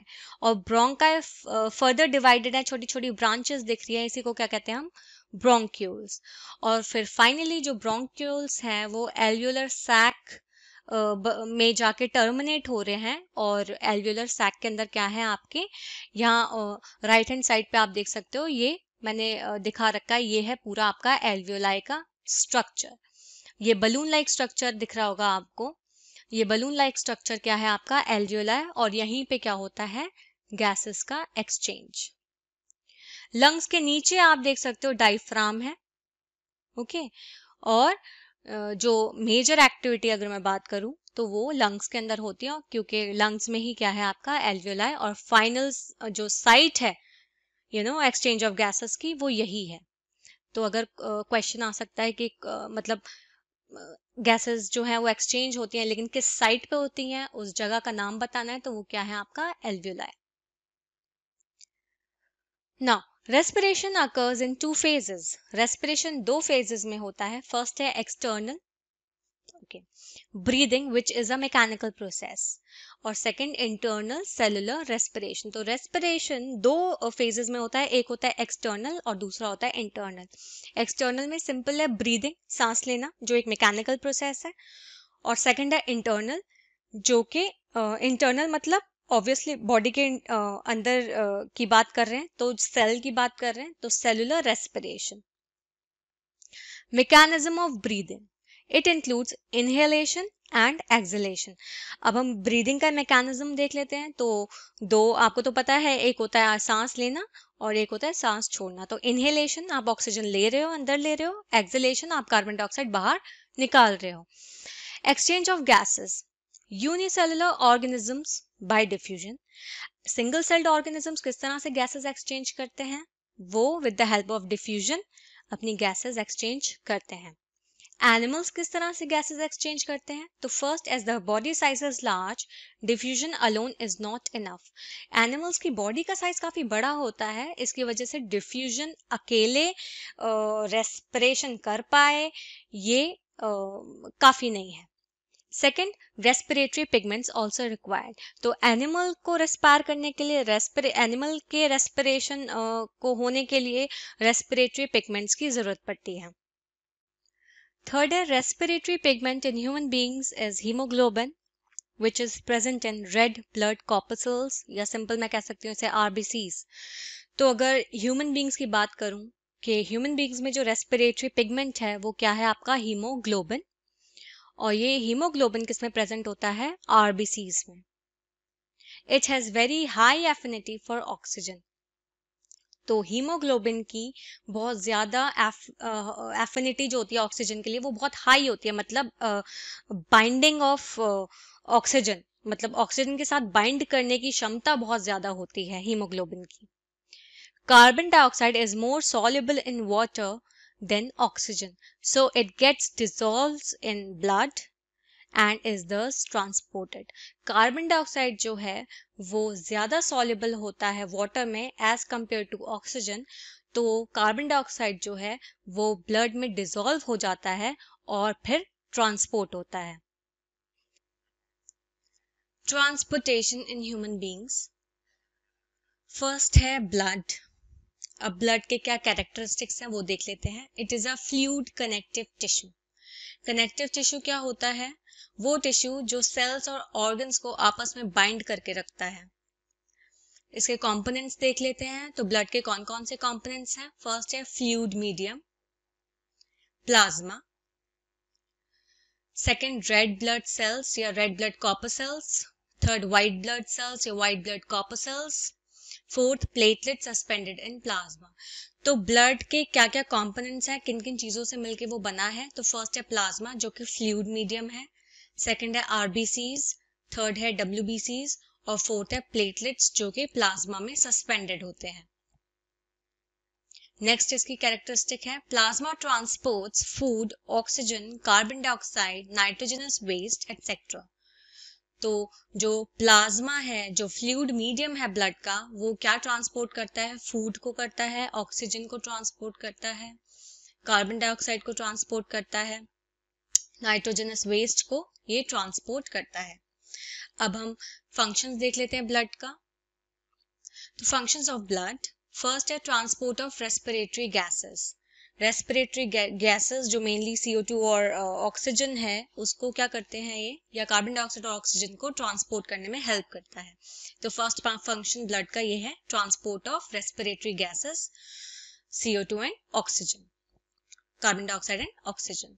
सेकंड है ट्रांसपोर्ट ऑफ न्यूट्रिएंट्स. जो न्यूट्रिएंट्स हैं उनको ट्रांसपोर्ट करने में हेल्प करता है. डिसॉल्व न्यूट्रिएंट्स जितने भी हैं उनको ट्रांसपोर्ट करने में हेल्प करता है. थर्ड है ट्रांसपोर्ट ऑफ वेस्ट प्रोडक्ट्स. जो भी वेस्ट प्रोडक्ट्स हैं उनको ट्रांसपोर्ट करने में हेल्प करता है. लास्ट है डिफेंस अगेंस्ट इन्फेक्शन. ब्लड का एक और फंक्शन है कि वो जो भी इन्फेक्शन होता है उसके अगेंस्ट काम करता है, या डिफेंस मैकेनिज्म प्रोवाइड करता है जिससे उस इन्फेक्शन के खिलाफ वो लड़ सके. अब ब्लड वेसल्स देख लेते हैं. तो ब्लड वेसल्स 3 टाइप की होती हैं, आर्टरीज, सेकंड वेन्स और थर्ड कैपिलरीज. आर्टरीज और वेन्स के बीच में डिफरेंस देख लेते हैं जो बहुत इंपॉर्टेंट है और ज्यादातर पूछा जाता है कि write down the differences between arteries and veins. तो यहाँ पे मैंने आपको दिखाया हुआ है इंपॉर्टेंट डिफरेंसेस जो हैं आर्टरीज और वेन्स के, वो क्या क्या है. Arteries are thick walled whereas veins are thin walled. जो आर्टरीज हैं वो उनकी जो वॉल्स होती हैं वो काफी थिक होती हैं, काफी मोटी होती हैं, और वहीं पे वेन्स की जो वॉल है वो थिन होती हैं, पतली होती हैं. सेकंड डीप सीटेड, और वेन्स जो हैं वो सुपरफिशियल, मतलब आर्टरीज जो हैं वो बहुत गहराई तक जाकर एम्बेडेड होती हैं, डीपली सीटेड होती हैं, जबकि वेन्स जो हैं वो सुपरफिशियल होती हैं. थर्ड है carry blood away from the heart. Arteries का एक बहुत इंपॉर्टेंट काम ये है कि ये ब्लड को हार्ट से दूर ले जाती हैं. तो it carries blood away from the heart. तो हार्ट से जब ब्लड दूर जा रहा है तो उसे कहेंगे हम वो आर्टरी. और वेन्स क्या करती है? Carry blood to the heart. Veins क्या करती हैं? ब्लड को कैरी करती हैं और कहाँ ले जाती हैं उस ब्लड को? हार्ट तक. तो आर्टरी और वेन का इसमें ऑपोजिट आपको दिख रहा होगा काम. एक हार्ट से ब्लड लेके जा रही है, एक हार्ट तक ब्लड लेके आ रही है. Then carry oxygenated blood. Arteries जो है वो ऑक्सीजनेटेड ब्लड कैरी करती हैं और वेन्स जो हैं वो डीऑक्सीजनेटेड ब्लड कैरी करती हैं. Then valves absent. वॉल्व्स जो हैं वो आर्टरीज में नहीं होती हैं और वेन्स में वॉल्व्स प्रेजेंट होती हैं. अब ऑक्सीजनेटेड वॉल्व्स, डीऑक्सीजनेटेड, ये सब हम डिटेल में जब हार्ट का स्ट्रक्चर पढ़ेंगे वहां पे मैं बताऊंगी आपको। आगे बढ़ते हैं। Heart, it is a muscular organ which works as a pump in the circulatory system. Heart क्या है? एक मस्कुलर ऑर्गन है, मसल से बना हुआ है, लेकिन कौन से मसल से? कार्डियक मसल से। which works as a pump in the circulatory system. Circulatory system में जो एक पंप की तरह काम करता है। Second, it is the size of our fist. जितनी हमारी मुट्ठी होती है, मुट्ठी बंद करते हैं, उतने साइज का ये हार्ट होता है। Next, it has two sides which are separated by a partition so that the oxygenated and deoxygenated blood do not get mixed up. Heart की दो साइड्स होती हैं जो कि एक दूसरे से अलग होती हैं एक पार्टीशन से, जिससे ऑक्सीजनेटेड ब्लड और डीऑक्सीजनेटेड ब्लड आपस में मिल ना पाए। Next, it has 4 chambers. Heart में अगर मैं बात करूं, ह्यूमन हार्ट की बात करूं, तो उसके 4 चैम्बर्स होते हैं। 2 upper chambers called arteria, 2 lower chambers called ventricles.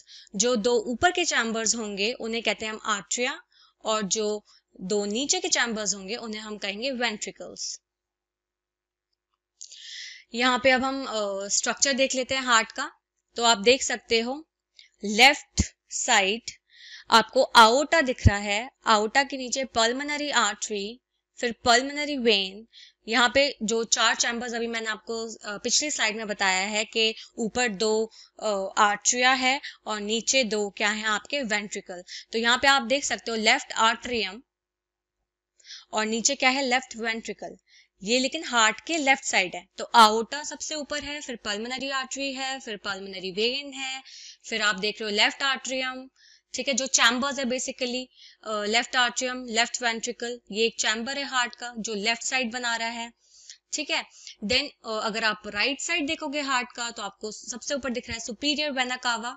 फिर आपको दिख रहा है, अब चैम्बर्स की बात करती हूँ हार्ट की, तो राइट आर्ट्रियम आ गया है, फिर नीचे आपको दिख रहा है राइट वेंट्रिकल।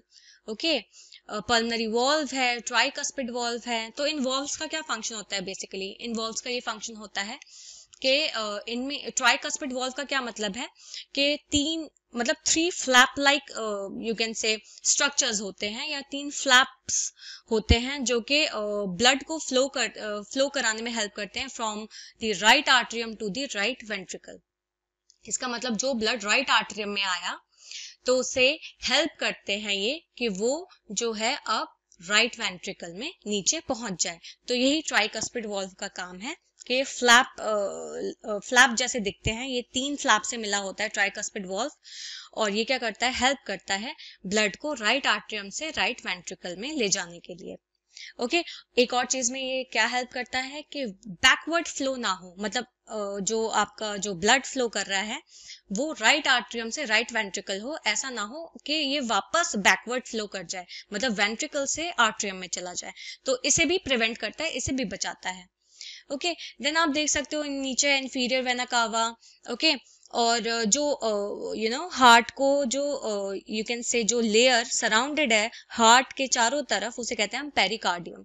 तो heart is surrounded by a layer जिसे आप कहते हो पेरिकार्डियम। फिर आप यहाँ पे देख रहे हो लेफ्ट साइड क्या है, वही आउटिक वॉल्व, माइट्रल वॉल्व, ये सब। ठीक है, तो अब हम डिटेल में इसके बारे में पढ़ेंगे वर्किंग ऑफ हार्ट में। तो लेफ्ट साइड की बात करते हैं। Left atrium relaxes and the oxygenated blood enters it from the lungs through the pulmonary vein. जैसे कि मैंने आपको डायग्राम में दिखाया था अभी, लेफ्ट आर्टरियम रिलैक्स करेगा।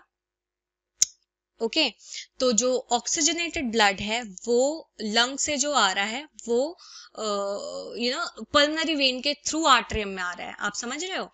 तो ऑक्सीजनेटेड ब्लड जो है वो लंग्स से आ रहा है। ठीक है, it enters it from the lungs through the pulmonary vein. अब उसे ले जाने के लिए कोई रास्ता तो चाहिए, तो वो कौन सा रास्ता है, वो है पल्मोनरी वेन, जो मैंने आपको अभी हार्ट के स्ट्रक्चर में दिखाया था। लेफ्ट साइड पे पल्मोनरी वेन है। तो पल्मोनरी वेन लंग्स से जो ब्लड ला रही है वो क्या है आपका ऑक्सीजनेटेड ब्लड, और वो कहाँ पहुंच रहा है आपका लेफ्ट आर्टरियम में। Okay, then left atrium contracts and the blood enters the left ventricle through the valve. अच्छा, अब क्या होगा, जो लेफ्ट आर्टरियम में जो ब्लड आ चुका है वो कॉन्ट्रैक्ट करेगा। कॉन्ट्रैक्ट होने के बाद क्या होगा, लेफ्ट आर्टरियम में जो ऑक्सीजनेटेड ब्लड है वो अब नीचे की तरफ जाएगा। नीचे क्या है आपका, लेफ्ट वेंट्रिकल, और किसकी मदद से जाएगा, ऑब्वियसली वॉल्व, जैसे मैंने आपको अभी फंक्शन बताया था वॉल्व का। थर्ड है, left ventricle contracts and the blood is pumped into the largest artery aorta and is carried to all parts of the body. अब लेफ्ट आर्टरियम से ऑक्सीजनेटेड ब्लड लेफ्ट वेंट्रिकल में गया, अब left ventricle contract करेगा और जो blood है वो पम्प्ड होगा एक बहुत बड़ी आर्टरी जिसे कहते हैं लार्जेस्ट आर्टरी, जो मैंने आपको पिक्चर में दिखाया था, जिसे कहते हैं aorta। तो बेसिकली जो लेफ्ट वेंट्रिकल में कॉन्ट्रैक्शन हो रहा है, तो जो ब्लड है वो पंप होके लार्जेस्ट आर्टरी aorta में जा रहा है और फिर वो अलग अलग बॉडी के पार्ट्स में aorta के थ्रू पहुंच जाता है। ठीक है, तो आपको आई होप ये समझ में आया हो कि लेफ्ट वेंट्रिकल कॉन्ट्रैक्ट करेगा तो ब्लड जो है वो सबसे बड़ी आर्टरी में चला जाएगा जिसे कहते हैं aorta, और फिर ये अलग अलग बॉडी के जितने भी पार्ट्स हैं उसमें ब्लड पहुंच जाएगा। अब हम राइट साइड देख लेते हैं कि राइट साइड में कैसे काम होता है। Right atrium relaxes and the deoxygenated blood from the body enters it through superior and inferior vena cava. जैसे मैंने आपको पिक्चर में दिखाया था कि राइट आर्ट्रियम क्या करता है, रिलैक्स कर रहा है और उसमें डीऑक्सीजनेटेड ब्लड आता है बॉडी से। ओके, और कैसे एंटर करता है वो राइट आर्ट्रियम में, थ्रू सुपीरियर और इंफीरियर वेना कावा, जो मैंने आपको पिक्चर में दिखाया था। ऊपर की तरफ सुपीरियर वेना कावा था और नीचे की तरफ राइट साइड में आपको क्या मिल रहा था, इंफीरियर वेना कावा। तो सुपीरियर ऊपर से और नीचे से आपको कौन सा ब्लड आ रहा है, डीऑक्सीजनेटेड ब्लड। डीऑक्सीजनेटेड ब्लड कहाँ से आ रहा है, बॉडी से आ रहा है, और कहाँ एंटर कर रहा है, राइट आर्ट्रियम में एंटर कर रहा है। Right atrium contracts and the blood enters the right ventricle through the valve. अब right atrium contract करेगा, जब सारा का सारा ब्लड आ गया डीऑक्सीजनेटेड ब्लड राइट आर्ट्रियम में, तो अब राइट आर्ट्रियम कॉन्ट्रैक्ट करेगा और फिर वो डीऑक्सीजनेटेड ब्लड कहाँ एंटर करेगा, राइट वेंट्रिकल में, वो भी किसकी मदद से, वॉल्व की मदद से। Then right ventricle contracts and the blood is pumped into the pulmonary artery and is carried to lungs. फिर राइट वेंट्रिकल अपने आप को कॉन्ट्रैक्ट करेगा और जो ब्लड है वो पंप होगा पल्मोनरी आर्टरी में और फिर वहां से वो कहाँ जाएगा, लंग्स में, जिससे अब वो क्या बन जाए, ऑक्सीजनेटेड ब्लड। अब थोड़ा देख लेते हैं कि वॉल्व्स का क्या फंक्शन है। तो वॉल्व्स किस लिए होती हैं, तो unidirectional to prevent the backward flow of blood. तो वॉल्व्स जो हैं वो यूनिडायरेक्शनल मतलब एक ही डायरेक्शन में ब्लड फ्लो करे, उसमें हेल्प करती हैं, जिससे जो ब्लड है वो उनका बैकवर्ड फ्लो ना हो, मैंने आपको बताया था, जिससे वो पीछे की तरफ मूव ना करें, आर्ट्रियम से वेंट्रिकल में जाए, ना कि वेंट्रिकल से आर्ट्रियम में जाए। तो बैकवर्ड फ्लो को रोकने के लिए वॉल्व्स प्रेजेंट होती हैं। Pulmonary vein is the only when that carries oxygenated blood. जो पल्मोनरी वेन है वो एक ऐसी वेन है जो कि ऑक्सीजनेटेड ब्लड कैरी करती है, बाकी की सारी वेन्स क्या करती हैं, डीऑक्सीजनेटेड ब्लड कैरी करती हैं। Aorta is the only artery that carries deoxygenated blood. Aorta सिर्फ एक ऐसी आर्टरी है जो कि deoxygenated blood कैरी करती है, जबकि आर्टरीज जो है मैंने आपको बताया था पिछली स्लाइड में जब डिफरेंसेस पढ़ाए गए थे कि आर्टरीज और वेन्स में क्या डिफरेंसेस हैं, उसमें मैंने आपको बताया था आर्टरीज क्या कैरी करती हैं, ऑक्सीजनेटेड ब्लड, लेकिन aorta एक ऐसी आर्टरी है जो कि डीऑक्सीजनेटेड ब्लड कैरी करती है। Double circulation in man. अब क्वेश्चन ज्यादा पूछा जाता है कि इसे डबल सर्कुलेटरी सिस्टम या डबल सर्कुलेशन क्यों कहते हैं, तो इसलिए कहते हैं because the blood passes through the heart twice in one complete cycle of the circulation. क्योंकि यहाँ पे आप देख सकते हो जो ब्लड है वो हार्ट के मतलब पास कर रहा है थ्रू द हार्ट, लेकिन दो बार कर रहा है, एक ऑक्सीजनेटेड फॉर्म में, एक डीऑक्सीजनेटेड फॉर्म में। ओके, तो एक कंप्लीट साइकिल में जो ब्लड है वो दो बार पास हो रहा है, एक ऑक्सीजनेटेड फॉर्म में, एक डीऑक्सीजनेटेड फॉर्म में, इसलिए इसे डबल सर्कुलेशन कहा जाता है। Next, capillaries. कैपिलरीज क्या होती हैं देख लेते हैं। It form the connection between arteries and veins. Capillaries क्या करती हैं, कनेक्शन बनाती हैं आर्टरीज और वेन्स के बीच में। Second, walls are one cell thick only for easy exchange of blood. जो कैपिलरीज की वॉल्स होती हैं वो मतलब वन सेल के बराबर थिक होती हैं, जिससे ब्लड का एक्सचेंज जो है वो आसानी से हो सके। प्लेटलेट्स देख लेते हैं। प्लेटलेट्स का क्या काम है? Plug the leaks of arteries and veins by clotting the blood. Platelets क्या करता है?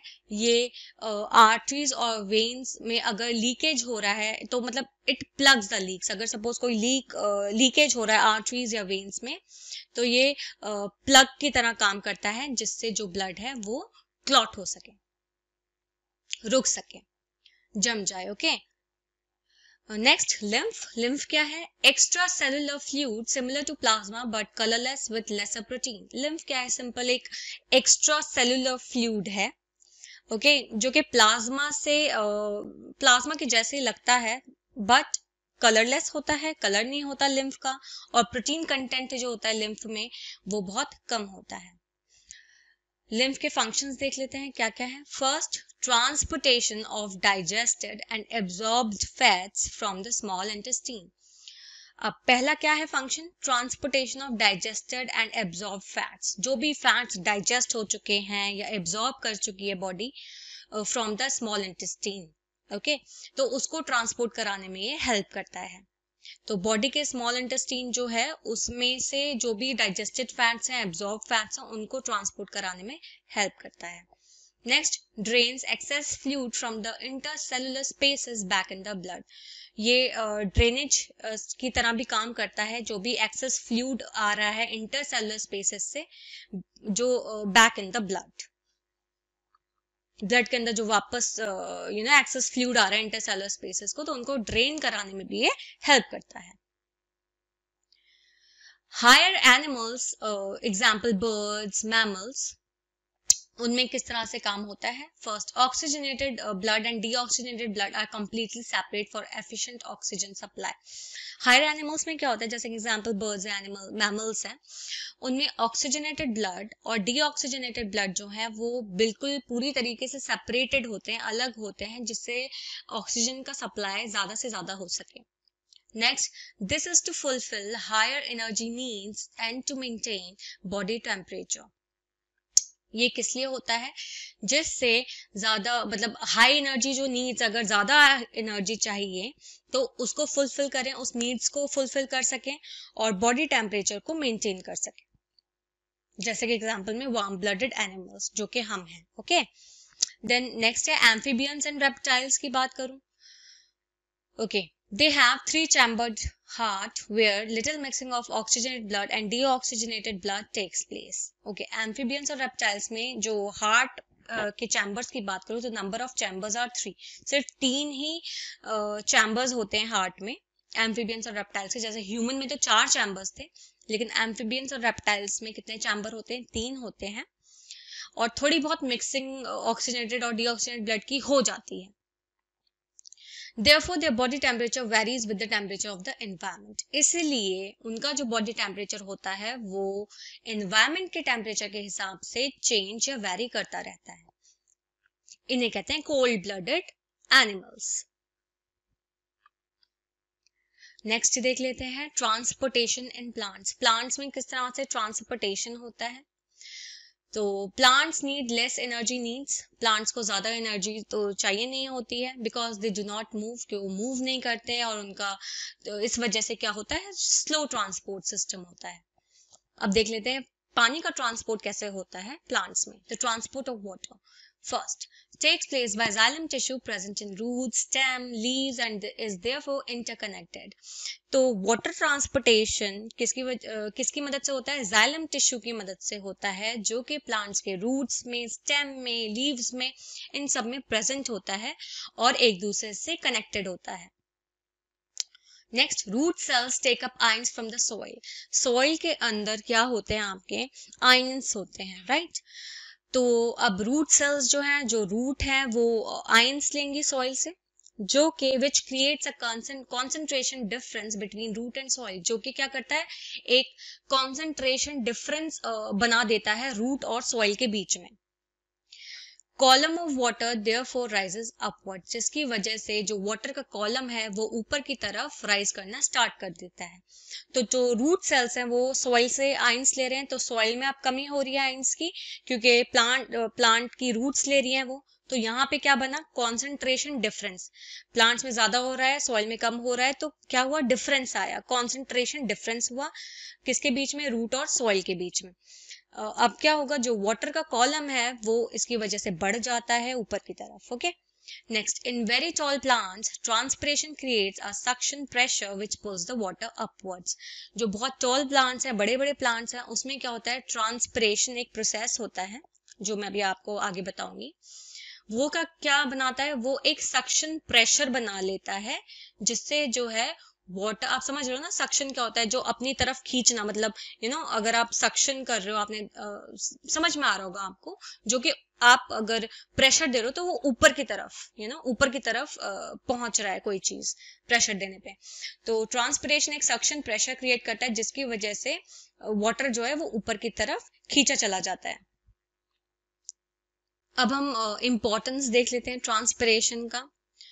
तो फर्स्ट है, helps in upward movement of water in plants, जो भी मैंने पिछली स्लाइड में आपको बताया था कि सक्शन प्रेशर बना लेता है ट्रांसपिरेशन, जिसकी वजह से वाटर का मूवमेंट जो है वो ऊपर की तरफ होता है। तो फर्स्ट तो ये है। और सेकंड है, it regulates the temperature in plants, plants के में टेम्परेचर को रेगुलेट करना, वो किसके थ्रू होता है, वो ट्रांसपिरेशन के थ्रू होता है। जब मैंने आपको स्टोमेटा बताया था, तो स्टोमेटा के दो फंक्शंस बताए थे, एक था आपका एक्सचेंज ऑफ गैसेस और दूसरा था ट्रांसपिरेशन। ओके, तो ट्रांसपिरेशन क्या होता है, ट्रांसपिरेशन होता है removal of excess water in the form of water vapour from the leaf. इसका क्या मतलब हुआ, अगर ज्यादा पानी है, ओके, तो उसे वाटर वेपर के फॉर्म में लीफ से निकालना या रिमूव करना, उसी को क्या कहते हैं हम, ट्रांसपिरेशन, जिसकी वजह से प्लांट का टेम्परेचर जो है वो मेंटेन रहे। अब ट्रांसपोर्ट ऑफ फूड देख लेते हैं। वाटर का तो ट्रांसपोर्ट आपको समझ में आया कि जाइलम टिश्यू के थ्रू होता है। अब खाने का ट्रांसपोर्ट, खाना जो है वो किस तरह से ट्रांसपोर्ट होता है ये देख लेते हैं। तो it takes place by phloem tissue, जो फूड का ट्रांसपोर्ट है वो फ्लोएम टिश्यू कराता है। Movement of prepared food in plants is called translocation. अब जो खाना बन गया है, अब उसे अलग अलग पार्ट्स में प्लांट के पहुंचाना पड़ेगा, तो उसी मूवमेंट को हम क्या कहते हैं, translocation. Okay, so movement of prepared food in plants is called translocation. सबसे पहले जान लेते हैं कि एक्सक्रीशन क्या होता है। तो during excretion the harmful metabolic nitrogenous waste generated are removed from the body. Excretion वो प्रोसेस है जिस समय metabolic nitrogenous waste, metabolic nitrogenous waste क्यों कह रही हूँ, जैसे कि डाइजेशन हुआ तो मैंने आपको बताया कुछ अनडाइजेस्टेड फूड भी रह जाता है। उस अनडाइजेस्टेड फूड में, जिसे मेटाबॉलिक भी कह सकती हूँ मैं, उसमें नाइट्रोजन ज्यादा प्रेजेंट होता है। तो वो नाइट्रोजन जो है वो हमारी बॉडी के लिए हार्मफुल भी हो सकता है, तो उस नाइट्रोजनस वेस्ट को हमारी बॉडी से निकलना होता है, तो उसी को हम कहते हैं एक्सक्रीशन। अब देखते हैं ह्यूमन बींग्स में एक्सक्रीशन कैसे होता है, या ह्यूमन एक्सक्रीटरी सिस्टम क्या होता है।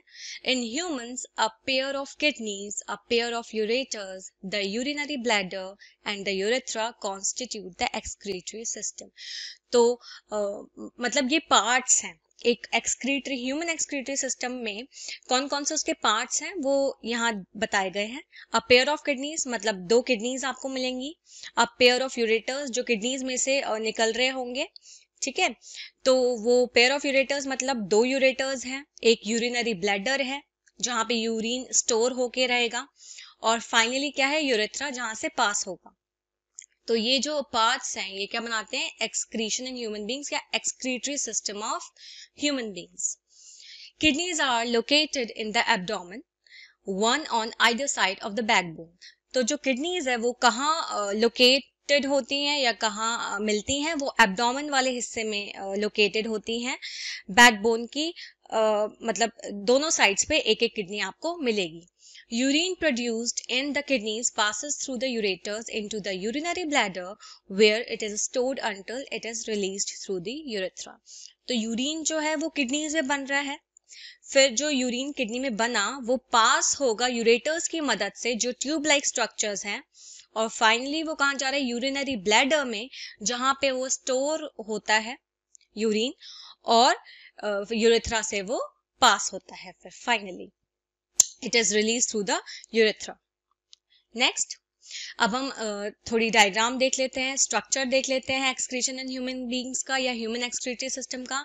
तो यहाँ पे आप देखिए एब्डोमेन वाले हिस्से में आपको दो किडनीज दिख रही हैं, अ पेयर ऑफ किडनीज है, ठीक है. इस किडनी के ऊपर छोटा सा ऑरेंज कलर का आपको स्ट्रक्चर दिख रहा होगा, तो वो जो है वो एड्रिनल ग्लैंड होता है. ओके, तो यहाँ पे बीन शेप्ड स्ट्रक्चर दिख रहा है आपको. ओके, ये होती है किडनी. अब किडनी से आपको दिख रहा होगा दो ट्यूब्स निकल रही है, उन्हीं को क्या कहते हैं, यूरेटर. ओके, फिर ये जो यूरेटर्स है ये टर्मिनेट हो रही है यूरिनरी ब्लैडर में, जहाँ पे आपको क्या मिलेगा, जहाँ पे आपका जो यूरिन है वो स्टोर होके रहेगा, एंड फाइनली यूरेथ्रा से ये पास हो जाएगा. तो किडनी में यूरिन बनना स्टार्ट हुआ, फिर यूरेटर्स की मदद से वो यूरिन जो है कहाँ जा रहा है, वो यूरिनरी ब्लैडर में जा रहा है, एंड फाइनली यूरिनरी ब्लैडर में वो स्टोर रहेगा, और जैसे ही प्रेशर बनेगा वैसे ही क्या होगा, वो यूरेथ्रा की मदद से यूरिन जो है वो पास आउट हो जाएगा या रिलीज हो जाएगा. ओके, अब हम एक्सक्रीटरी सिस्टम के ऑर्गन्स की बात करते हैं, जो मैंने आपको पिछले मतलब डायग्राम में दिखाया था कि kidneys, a pair of kidneys होता है, पेयर ऑफ यूरेटर्स होता है जो किडनीज से जो है निकल रहा होता है, ureters tube like structure, third urinary bladder है जहाँ पे आपका जो यूरिन है वो स्टोर होगा, एंड फाइनली फोर्थ यूरेथ्रा जहाँ से वो यूरिन पास हो जाएगा. अब हम किडनीज के बारे में डिटेल में पढ़ते हैं कि किडनीज क्या है, उनका फंक्शन क्या है, किस शेप की दिखती हैं, कहाँ प्रेजेंट होती हैं. सो फर्स्ट है 2 इन नंबर. किडनीज जो है पेयर में मिलती है, मतलब उनका नंबर 2 है, दो किडनीज आपको देखने को मिलेंगी. Second, bean shaped. किस शेप की आपको किडनीज देखने को मिलेंगी, बीन की शेप की किडनीज देखने को मिलेंगी, और मतलब सिंपल जैसे राजमा होता है उस शेप की किडनीज जो होती हैं वो ह्यूमन किडनीज होती हैं. Next, present in abdomen on either side of the backbone. जो किडनीज है वो कहाँ लोकेटेड होती हैं, एब्डोमेन में प्रेजेंट होती हैं, बैकबोन की राइट हैंड साइड और लेफ्ट हैंड साइड पे आपको एक एक किडनी जो है वो प्रेजेंट होती है. नेक्स्ट है basic unit is nephron. Kidneys का फंक्शनल यूनिट या बेसिक यूनिट क्या कहलाता है, नेफ्रॉन कहलाता है. जब आप किडनी को इंटरनल स्ट्रक्चर देखोगे किडनी का, तो आपको पता चलेगा कि there are millions of clusters of nephrons present in it. बहुत सारे नेफ्रॉन्स जो है वो उस किडनी में, उनका क्लस्टर जो है नेफ्रॉन्स का वो प्रेजेंट होता है. अब हम नेफ्रॉन का स्ट्रक्चर देख लेते हैं. तो नेफ्रॉन का स्ट्रक्चर यहाँ पे दिया गया है. शुरू में आप देख सकते हो branch of renal artery. Branch of renal artery में ही आपको ग्लोमेरुलस दिख रहा है. ओके, जो कैपिलरीज से मिलके बनता है. देन आपको कप शेप्ड स्ट्रक्चर देखने को मिल सकता है उस ग्लोमेरुलस के नीचे, जिसे कहते हैं बोमेंस और रेनाल कैप्सूल. देन और नीचे आप देख सकते हो पीसीटी, जिसे कहते हैं प्रॉक्सिमल कॉन्वोल्यूटेड ट्यूब्यूल. ये बहुत कोइल्ड है. ओके, और इसका शॉर्ट फॉर्म है पीसीटी. देन नीचे आपको यू शेप की ट्यूब दिख रही है, लंबी सी यू शेप्ड ट्यूब है, जिसे हम कह सकते हैं ट्यूब्यूल है. लूप्ड पोर्शन ऑफ ट्यूब्यूल जिसे कहते हैं लूप ऑफ हैनले. देन आप देख सकते हो, और फिर आपको डिस्टल कॉन्वोल्यूटेड ट्यूब्यूल जिसे कहते हैं डीसीटी इन शॉर्ट फॉर्म, वो आप देख सकते हो यहाँ पे उसका स्ट्रक्चर. एंड फाइनली आपको क्या दिख रहा है, कलेक्टिंग डक्ट. ओके, तो ये नेफ्रॉन स्ट्रक्चर के पार्ट्स हैं. ज्यादातर एग्जाम्स में नेफ्रॉन स्ट्रक्चर बनाने को आता है और लेबलिंग के लिए भी पूछा जाता है, तो इतना आपको पता होना चाहिए. अब हम देखते हैं कि डिटेल में कि ग्लोमेरुलस का क्या फंक्शन है, पीसीटी का क्या फंक्शन है, और डीसीटी वगैरह का क्या फंक्शन है. तो फर्स्ट है ग्लोमेरुलस. तो ग्लोमेरुलस का क्या फंक्शन है, group of capillaries cluster present in बोमेंस capsule. अभी मैंने आपको दिखाया था जो ग्लोमेरुलस क्या है, कैपिलरीज का ग्रुप है जिसको कह सकते हैं हम क्लस्टर। बहुत सारी जो कैपिलरीज है वो ग्लोमेरुलस जो है वो उनसे बना है, और वो किसमें प्रेजेंट है, वो कप शेप्ड स्ट्रक्चर जो मैंने आपको बताया था बोमेंस कैप्सूल और रेनाल कैप्सूल, उसमें प्रेजेंट है। और वो ब्लड कहाँ से लेता है, जो रिनाल आर्टरी शुरू में मैंने आपको दिखाई थी उससे वो ब्लड लेता है और फिल्टर करता है। तो ग्लोमेरुलस कह लो या फिल्ट्रेट कह लो, तो इनका क्या काम होता है, ये क्या करते हैं, ये ग्रुप ऑफ कैपिलरीज हैं, बहुत सारे कैपिलरीज हैं जो कि आपके बोमेंस कैप्सूल में प्रेजेंट है, और ये ब्लड कहाँ से ले रही है, जो रिनाल आर्टरी से आ रहा है उस ब्लड को ये रिसीव कर रहे हैं और फिर क्या कर रहे हैं, उस ब्लड को फिल्टर कर रहे हैं। सेकेंड है बोमेंस कैप्सूल। मैंने अभी आपको बताया था बोमेंस कैप्सूल क्या है, तो कप शेप्ड स्ट्रक्चर है, ओके, विच कंटेन्स ग्लोमेरुलस। तो सिंपल एक कप शेप्ड स्ट्रक्चर है जिसमें आपको क्या देखने को मिल रहा है, फिल्ट्रेट या ग्लोमेरुलस, ये आपको देखने को बोमेंस कैप्सूल में मिल रहा है। थर्ड है convoluted tubule. It is long and reabsorbs vital nutrients like glucose, amino acids, salts, urea and water. Convoluted tubule अभी मैंने आपको बताया था पीसीटी और डीसीटी, ओके। तो ये क्या होते हैं, ये ट्यूब्यूल जो होते हैं काफी लंबे होते हैं, और इनका क्या फंक्शन होता है कि ये जो इंपॉर्टेंट न्यूट्रिएंट्स हैं जैसे कि ग्लूकोज, अमीनो एसिड, सॉल्ट्स, इन सबको क्या करते हैं, दोबारा एब्जॉर्ब करते हैं। वाइटल फंक्शन ऑफ किडनीज थोड़ा देख लेते हैं कि क्या इंपॉर्टेंट फंक्शंस है किडनीज के। सो फर्स्ट है filtration and removal of nitrogenous waste, okay, filtrate करना और नाइट्रोजनस वेस्ट को निकालना, पहला फंक्शन, ओके, फिल्टर करना और दूसरा जो नाइट्रोजनस वेस्ट बने हैं उनको बॉडी से निकालना, पहला फंक्शन ये है किडनी का। सेकंड है रीअब्जॉर्प्शन ऑफ वाइटल न्यूट्रिएंट्स, दूसरा फंक्शन है जितने भी इंपॉर्टेंट न्यूट्रिएंट्स है जैसे glucose, amino acids, water, salts, इन सबको दोबारा एब्जॉर्ब करना। अब देख लेते हैं यूरेटर्स। तो यूरेटर्स क्या है, it transport the urine formed in the kidneys to the urinary bladder. अच्छा, यूरेटर्स का क्या काम होता है, ये यूरिन को क्या करते हैं, ट्रांसपोर्ट मतलब मूव कराने में हेल्प करते हैं टू द यूरिनरी ब्लैडर। मैंने आपको बताया था किडनीज में जो है वो यूरिन प्रोड्यूस हुआ, फिर वो यूरिन कहाँ से पास होगा, यूरेटर्स की मदद से कहाँ जाएगा, यूरिनरी ब्लैडर में। यूरिनरी ब्लैडर क्या होता है, तो it is a muscular bag like structure to store urine. Urinary bladder muscular bag है, मतलब मसल से बना हुआ है, और एक बैग लाइक स्ट्रक्चर है वो, और वहां पे क्या होता है, आपका यूरिन स्टोर होता है। यूरेथ्रा क्या होता है, it helps in removal of urine when the urinary bladder is full. जब यूरिनरी ब्लैडर फुल हो जाता है, मतलब यूरिन जब उसके अंदर फुल हो जाता है, तो जो यूरेथ्रा है वो हेल्प करता है उस यूरिन को रिलीज करने में या रिमूव करने में। देन कभी ऐसा होता है, सुना होगा आप लोगों ने कि किडनी फेल हो जाती है या किडनी प्रॉपर फंक्शन नहीं कर पाती है, तो आर्टिफिशियल किडनी सुना होगा आपने नाम। तो आर्टिफिशियल किडनी का मतलब क्या होता है, डायलिसिस, ओके। डायलिसिस के थ्रू क्या होता है, जो होता है जो ब्लड है वो फिल्टर होता रहता है। अब हम एक्सक्रीशन इन प्लांट्स देख लेते हैं।